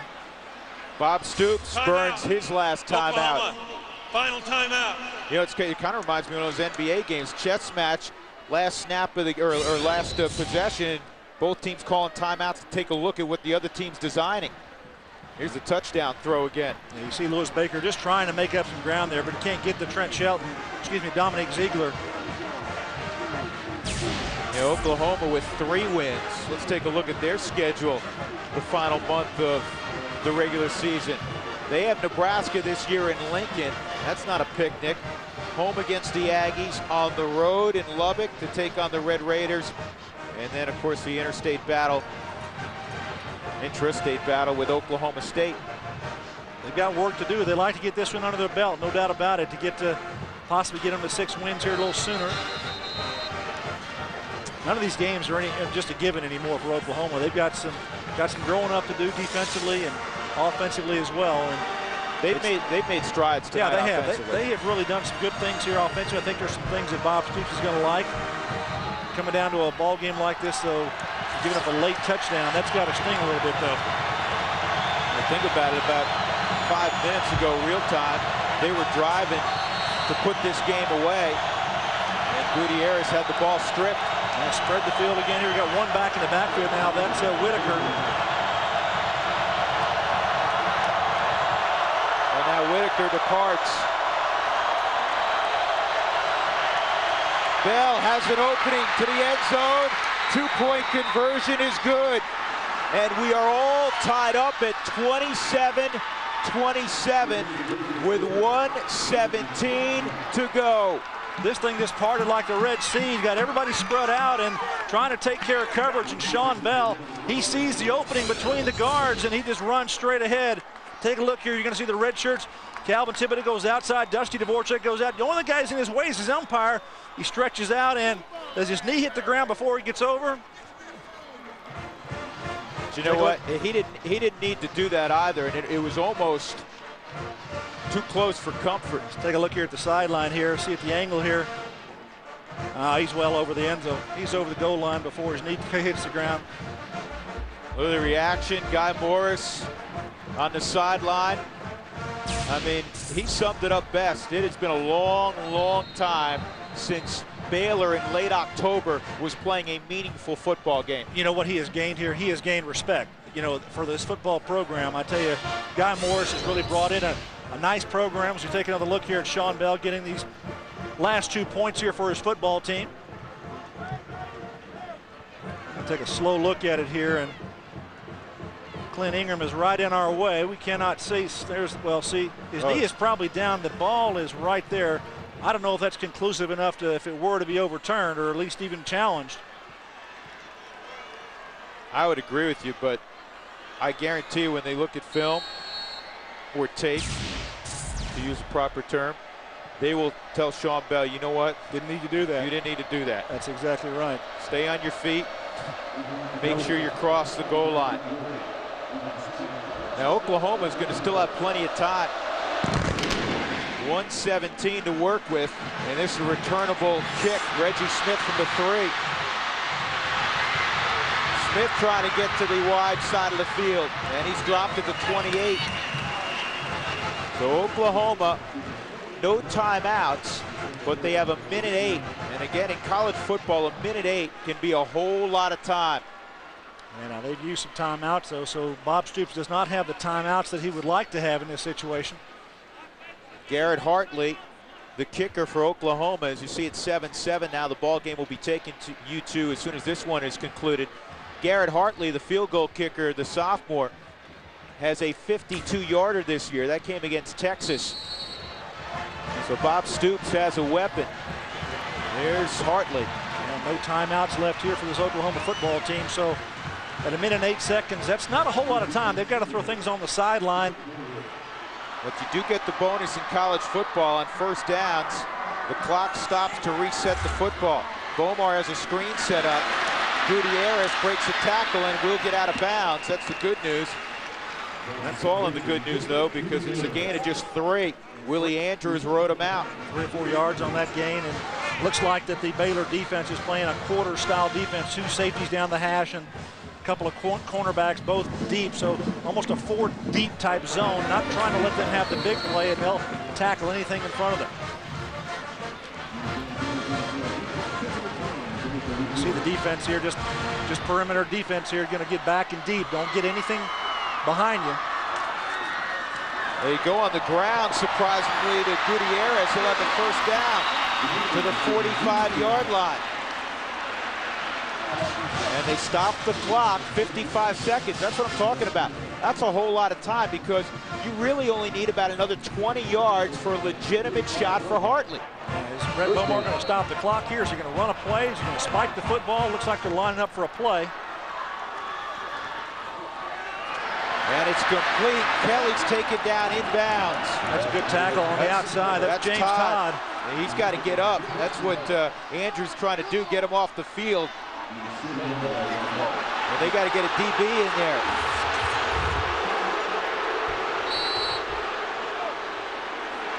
Boy, Baylor's confused. They had 10 men on the field for a moment. Now they've got 11. Bomar looks right, and he throws complete. First down out of bounds at the 44-yard line. It's Kelly. 19 seconds left. Once again, the 2-point conversion that tied it up will be somewhat controversial. Did the knee hit before Bell crossed the goal line with the football? You see the stripes, the jersey there. That's the line judge there right on the goal line. He probably had the best look of it overall. Couldn't really review that play because Clint Ingram was right in the way of our camera angle. You probably can get 2 snaps here if you get out of bounds. We'll see, though. Otherwise, you got to run up and... That should be a penalty. That's 12 men on the field, illegal participation against Oklahoma. That is huge because right now, if they didn't gain another yard, Gary, they were looking at a field goal. Well, it's still a little lengthy. You're Close still to talking, 60 yards. Still 60 yards. And now it's pushed back, obviously out of range.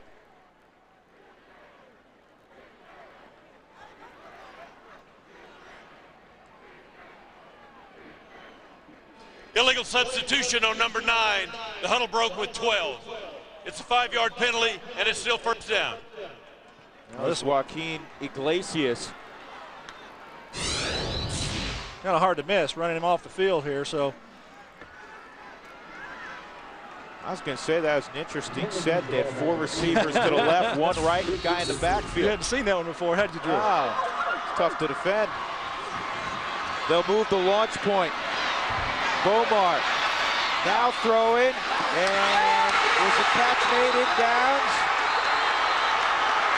Out of bounds. I guarantee you they'll take a look at that one. Kelly with a great grab, ruled out of bounds at the 24-yard line. They say no catch with 12 seconds left. Kind of a circus catch here if he makes and gets his foot in bounds. Watch on the sideline here as Kelly goes up. He's made another catch like this before tonight. Boy, in college football, you have to have 1 foot in bounds, and it's a toe on the line.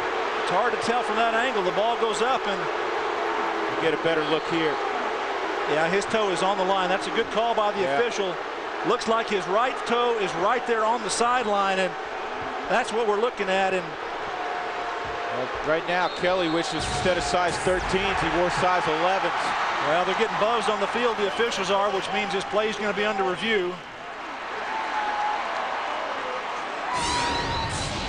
Yeah, we'll take a look. There he's on the sideline there. He's out of bounds with the ball in his hand, so that's what they're looking at.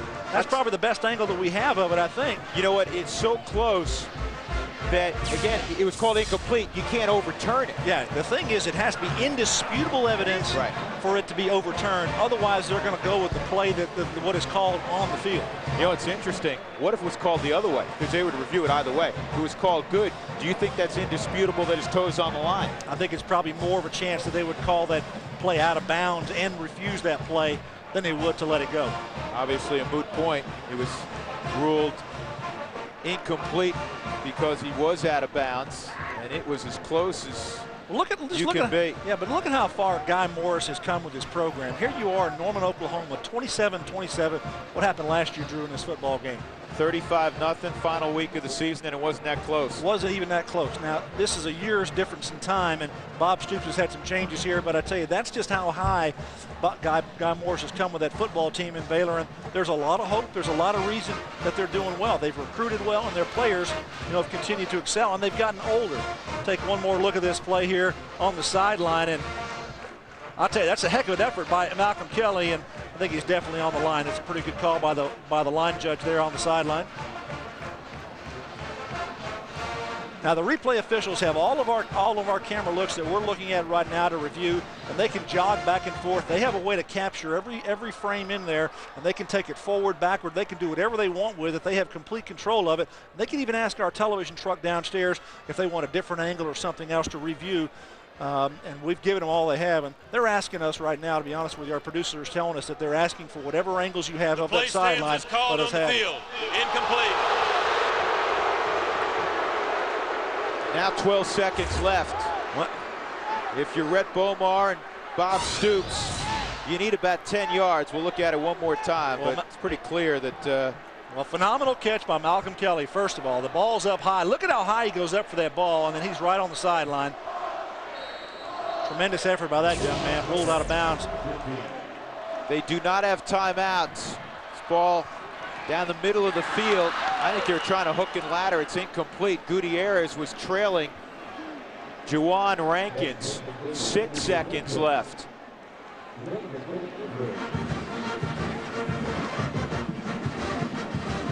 It is conceivable, though unlikely, to try to get something quickly to the sideline. And even if they do it in 4 or 5 seconds, and and then try a monster field goal. Yeah, because the only thing they were going to get is if they could get 6 or 7 yards to get out of bounds to stop the clock, and then you'd still have a 60-plus yard field goal, and I don't know if that's even realistic. Little confusion now, Oklahoma offensively. A little confusion with Baylor. Nobody on the widest man. Well, they're going to go for the home run. And it's intercepted by Arline in the end zone. We will go to overtime. Anthony Arline made the pick. Talking this week about this ball game, just to the casual fan here in Oklahoma or in Texas, you'd think, okay, you're playing Oklahoma, Baylor. What's the game going to be like? And everybody that you talk to said, hey, that might be a pretty good ball game, because they realize the status of the Oklahoma program. They realize the ascension of Baylor and what they've got going on, and this is exactly what a team would like to have. Good contest here. They got our overtime rules here. It all starts with a coin toss, and each team's going to get a possession, and they'll start at the 25-yard line, and they'll play on one end of the field. It's not going to be like they'll go all over the place here. Without question, the most important element in overtime, we've seen it now for a number of years, is the coin toss, because you want to go second offensively. I mean, you want to know what you have to do offensively. You want to go on defense first, and that's what we'll find out here in a moment. Yeah, because you think that at the 25-yard line, at least, if you don't get any yardage, anything whatsoever, you're going to have an opportunity for a field goal offensively. And if you're the defensive team, you're thinking, okay, if we can stop them on downs or not allow them to score a touchdown, then our offense could go back out there if they kick the field goal and know that, okay, we're going to kick a field goal, or at least we'll take shots at the end zone to get the win. So look at the overtime that season for these teams. Baylor remembers all too well the last time they were in overtime against the Texas Aggies, and it did not turn out well for them. It's a game they thought they should have won in regulation. Mentioned it earlier, Guy Moore is still hopping mad about that loss, but they're in overtime again against Oklahoma. Yeah, a couple of plays in this ball game here that we've looked at. Here's the 2-point conversion. Yeah, Sean Bell going to put 2 points on the board here. Down 2 points now after the late touchdown, and he did this on his the own. end zone. Yeah, this was not a designed quarterback draw, spread him out, and he dove, seeing it was wide open, and you can see, I mean, Oklahoma Sooners were converging, but he didn't need to dive there. Yeah. Well, they didn't do anything to stop him, so I think it's the result of the play is actually fine. Listen up, guys. We're going to toss the coin. The winner of the toss can choose offense or defense. or choose which end of the field we're going to play. The loser of the toss will take the option that the winner doesn't take. We go to multiple overtimes. Every odd numbered overtime, the winner of the toss will get first option. The loser of toss will get first option in every even numbered overtime. You'll get one timeout per overtime period. You'll keep the ball until you either score or lose possession. If you lose possession and Team B fumbles and you regain possession, you do not get to keep the ball. You get one timeout per period. Did I tell you that? And they do not carry over. Mm-hmm. Any questions? Nope. All right. You're going to call? Yeah. Same thing. That's a head. That's a tail. Which one do you want? I'll do the head. Heads has been called. Heads has been called.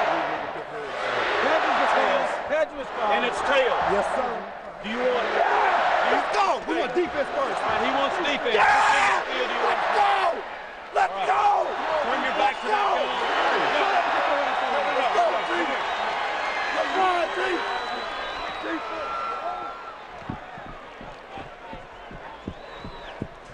Oklahoma wins the toss. J.D. Runnels can hardly contain himself. Will defend that goal. OT next.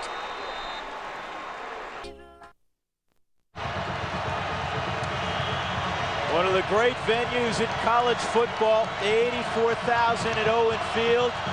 And through 60 minutes, nothing decided. Guy Morris of Baylor on the right, Bob Stoops on the left. And Baylor will start with it in overtime. 25-yard line, and they'll send 3 receivers to the near side. Whitaker remains in the backfield.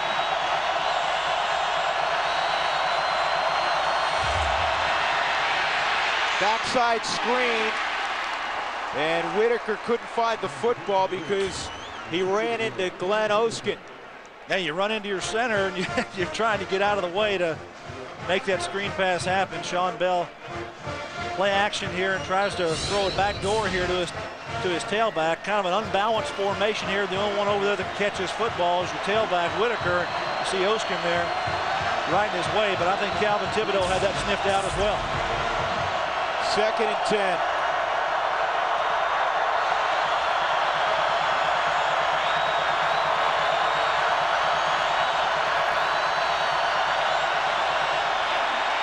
Bell, 5-step drop towards Ziegler.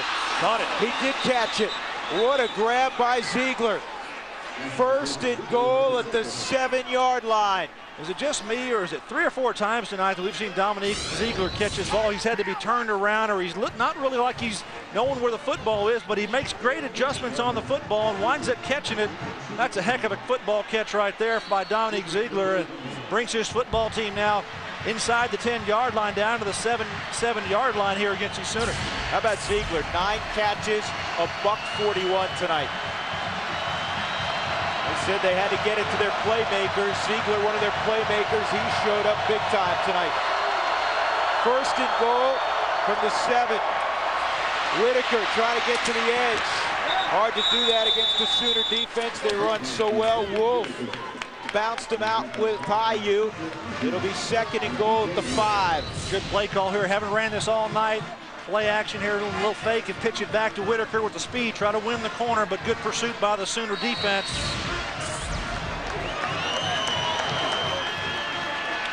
That's big if you can score a touchdown here in overtime. You can go up first, and Guy Morris can put his defense back out there and try to hold that Sooner offense in check.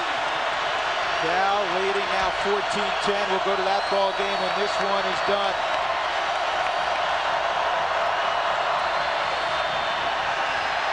Bell looking backside.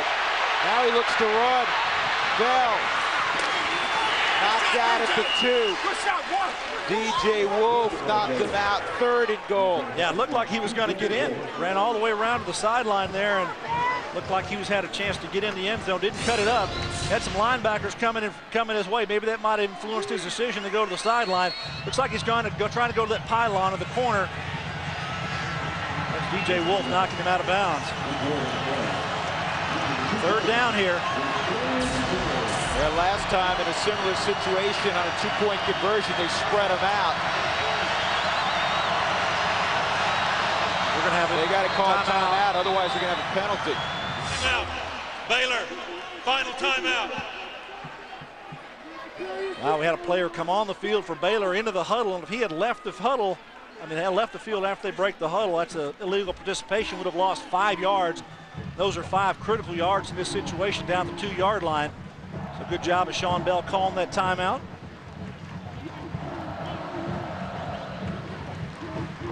Well, partner, we've been here for 4 hours, nothing decided. How about this ball game? It's been a good ball game. It's been all we've expected. We thought it'd be a close ball game. We thought teams that didn't make mistakes would have a chance to win this game. Now, Baylor, they did make some mistakes, but they certainly made up for some of those mistakes with some aggressive play.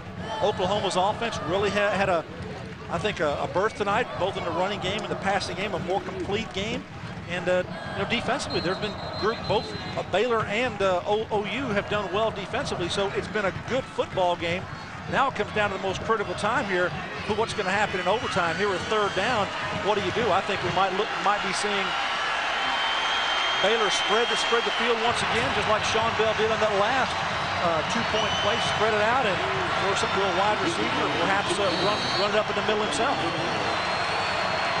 they've got Whitaker in the backfield. 4 receivers as well. Kyle Baker, the widest to the near side. And now they go completely empty. Bell gets flushed. And it's incomplete. Wow, decision time now for Guy Morris. You're down here on the 2-yard line. What do you do? I don't think there's any hesitation. You need to put your field goal kicker out there and put points on the board. Not going to even try to flirt with possibility of getting a touchdown here in this situation. Good job by the Oklahoma defense of responding in this situation. Take a look at Ryan Havens coming on the field. Sean Bell, a gamey quarterback here, trying to get out of the pocket, getting pressured there. That's Latimer trying to get him. And tell you what, pretty good throw. Would have been a great catch by Shelton, but it was catchable. And this is an extra point, but from the hash mark for Havens.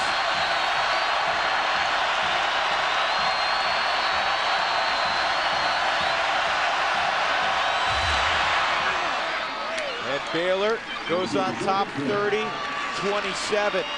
And what an advantage now for Oklahoma, because they realize with a touchdown they win it.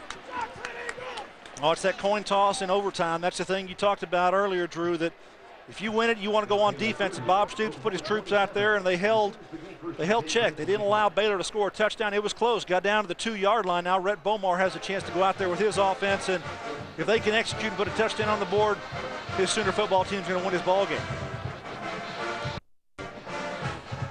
Rhett Bomar continues to grow as a quarterback. 248 yards in the air. Well, last year, maybe the best win in a number of years for Baylor, and it happened against the Aggies in overtime. Setting up to go for 2 after scoring on their first possession in overtime. Sean Bell in the shotgun. Here's the ball game. 34-33, A&M in overtime. Down the middle of the field, and Bomar overthrows Manuel Johnson. They say, you know what, we're going to try to win it right here. They tried to get a skinny post into Johnson, but he had bracketed coverage. Let's go back. Bears going for 2. That is a great moment in Baylor history. Left, 2 right. Sean Bell has the snap. Looking.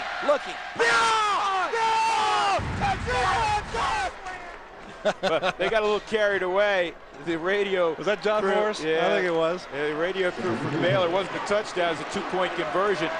But that has started Baylor on the right track again. And what would a win here mean to this program? Gutierrez gets a few. It'll be 3rd down and 7 for Oklahoma. Hey, I'm going to venture to say that Gutierrez, he's going to be a little sore tomorrow. Oh, early in today, they started warming up, and we saw a coach walk over to him and talk to him and say, Gutierrez, I think you're going to play a lot tonight. And I could imagine just what's going through his mind and what actually happened. Tremendous night for him, though, tonight. How about 27 carries, and he also has caught a couple of balls. Now, this is a big 3rd down right now, because the field goal, if they don't gain another yards, it'll be a little challenge. A 40-yarder. That's not a gimme. They need the 15-yard line, 3rd and 7. Baylor brings 4. Bomar with a flag down. It's out of bounds. Well, here's the decision now Guy Morris has to make. Do you accept this holding penalty, which is probably what it's going to be in the backfield, and kick in and move Oklahoma back and give them another opportunity, to throw this football, or do you force them to kick this football right now? That's the decision that Guy Morris is making right now. Take them back, or do we make them kick it right here? I'll tell you what, that is a tough decision. What would you do? In this situation, I'd take them back because I think our defense is playing pretty good, and I'd make them think, hey, you're going to have to win on 3rd down here and get good field position to kick that field goal anyway. So either way, I think it'd be better to bring them back. Number 77 of the offense. The penalties decline. Wow. It's 4th down. He's going to put the pressure on Garrett Hartley. Well, this is a 40-yard field goal from the middle of the field here for Garrett Hartley. Take a look at the pressure that Baylor puts on. You got your 3 down linemen here and 1 linebacker stepping up, and Rhett Bomar rolling out of the pocket. The backside, that's actually the hold you see there on the backside. That's on Murphy. Trying to hold Montez Murphy out of the way. That's on Joseph. So a 40-yarder for Hartley. Now this is to tie the game to go to overtime once again, or this is a chance for Baylor to win this football game.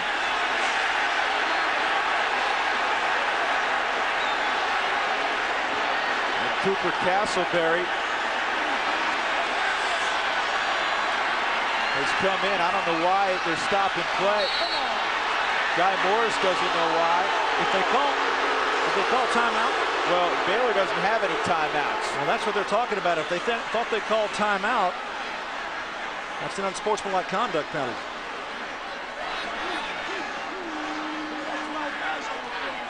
Good snap, good hold, and the kick is right down the middle.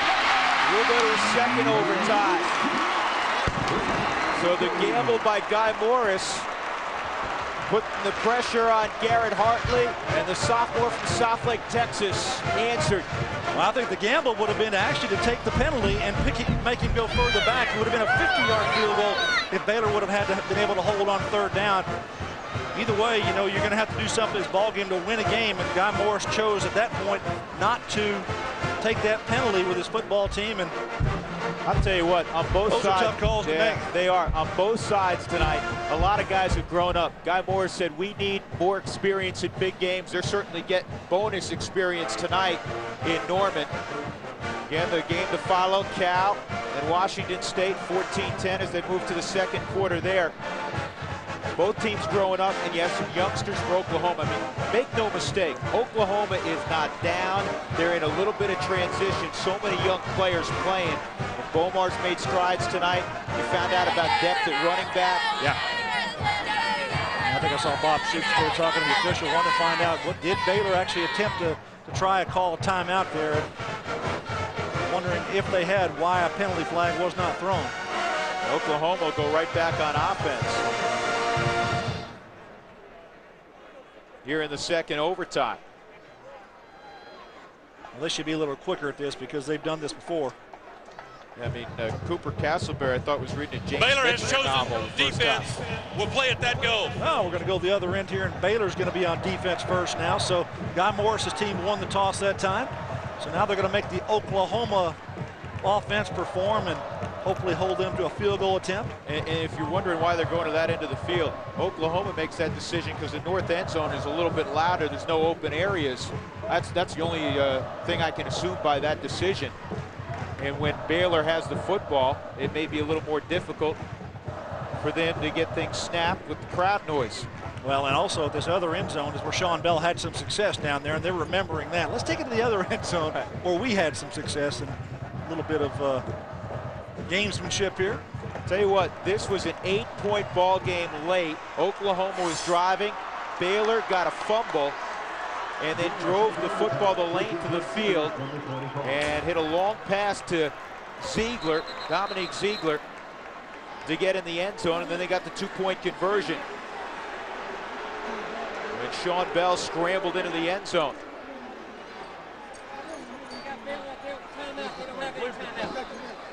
We're changing the timeouts. They had put another timeout up for Baylor. Now we've got the referee walking on the sideline here behind the bench, actually.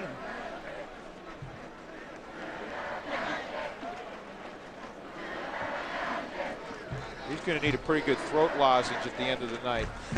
He's been pretty active.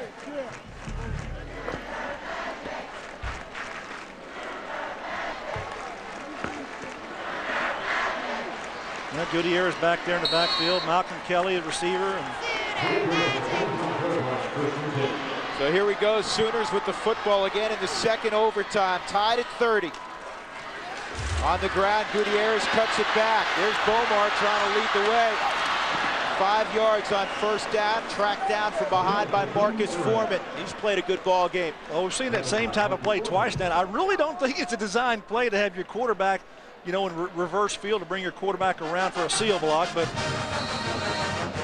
Gutierrez is doing this here twice now. He's coming across and watch your quarterback. Rhett Bomar goes around. He says, no, I'm going to follow you, Rhett. Remember last time Rhett blocked out there? He didn't like the result. Oh, he's not going to like that result either. He's getting piled on. Two tights, Johnson to the right. Here's a delay to Gutierrez, and he's going to lose a yard. Andrews will make the tackle. Initial penetration by Jeff Nelson. Yeah, Willie Andrews. Jamal Harper was there, but Jeff Nelson made the play. I tell you, this Bear defense can be tough. It really can. They can stop the run inside. When they really concentrate, they can make a pretty good effort in there. One of the better defenses in the country coming into this ball game. And they've played much better in the second half. The first half, they gave up basically 300 yards in total offense. Now we're in the second overtime. It's 454 total offense for Oklahoma. Yeah, now if you're Baylor, this is the down you want to win on. Win on third down here. Force Oklahoma. Oklahoma's calling a timeout here. Force Oklahoma now to be in a fourth down situation where they have to kick a long field goal. That's what you like to do on your first possession out there on defense. And as we talked about, then your offense goes out there knowing what they have to accomplish. Hey, how about this Big 12 South? I mean, it used to be, with all due respect to Baylor, the one school that was pretty much a lightweight in the South was Baylor. That's a thing of the past. And let's show you again how Baylor tied up this football game in regulation late. Sean Bell found Dominique Ziegler on a post behind the secondary of Oklahoma, 55-yard touchdown. And then the two-point conversion, they needed it to tie. Nobody open, Bell dives in. Now a couple of plays there for Guy Morrison. Those are things that they'll look at and they'll say, hey, we went to Norman, we needed to make a play, we made a play. That's something you can build on, win or lose in this football game tonight, but they've certainly got an opportunity here to win this game. Third down and long now for Oklahoma to continue this drive to possibly get a touchdown. I would imagine on fourth down, there's no hesitation on either team in overtime. You need to put points on the board and rely on your defense at times. You need to put a field goal up, put points up there and kick a field goal. Baylor runs Dwayne Crawford on the field late. Third down and 6. Baylor brings pressure. Bomar hangs in, he's got a man open, touchdown. Iglesias. Yeah, Joaquin Iglesias, his first catch of the ball game, 21-yard touchdown for Oklahoma. There's a penalty flag at the 30-yard line, Drew. Yeah, the players moved, and all of a sudden you see the yellow handkerchief.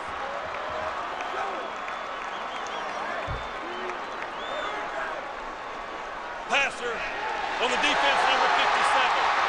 Penalties decline, touchdown. What a throw by Rhett Bomar in this situation. You got Joaquin Iglesias in the slot, and he just runs away from the Baylor defense. Good step, good throw, nice touch on his football. Gets over Wilson there at the top. That's what you want from your quarterback in a situation like this, to throw a ball that you can win a football game. Now Oklahoma puts a touchdown up here in overtime. How about that? Just the 4th aerial touchdown of the season in game number 7 for Oklahoma. And it puts the Sooners up 36-30. Did he say that was going to be enforced after? If that's enforced against Baylor after the unsportsmanlike conduct penalty of roughing the passer, it may be enforced after the PAT. That would be huge.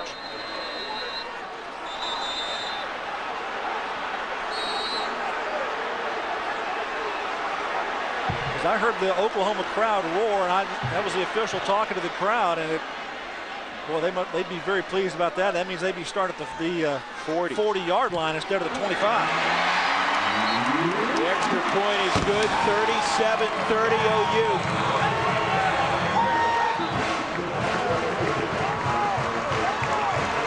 Well, C.J. Wilson is in coverage here on Joaquin Iglesias in the slot, and Joaquin just runs away from him here, goes up the hash and outside.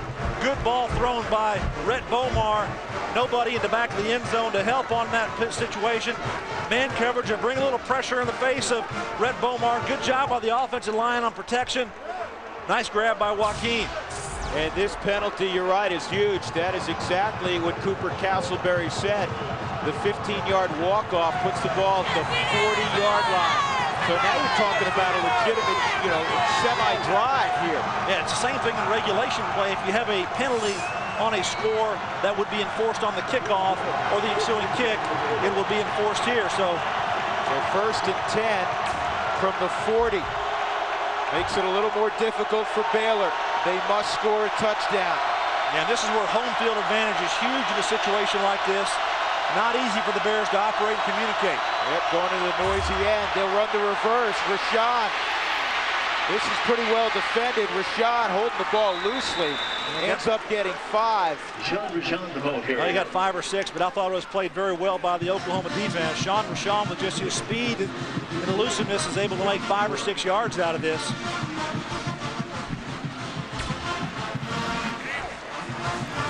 Now it's a bag of tricks now. What do you got, Brent Pease, the offensive coordinator for Baylor? Or do you just, put it in the hands of your players and let them execute? Again, you don't have to hit the home run. There's no clock. No, there's no clock. Just You're not worried about clock. Try to pick up first downs. 2nd and 5. Blitz coming. Bell hangs in. And he throws it over the head of Rashawn. I don't know if he ever saw that football. I think for some reason, Rashawn slowed that route down, whether defensive back jumped in front of him or whatever, but he stopped on the route. And I don't think that Sean Bell realized that he was going to shut that route down.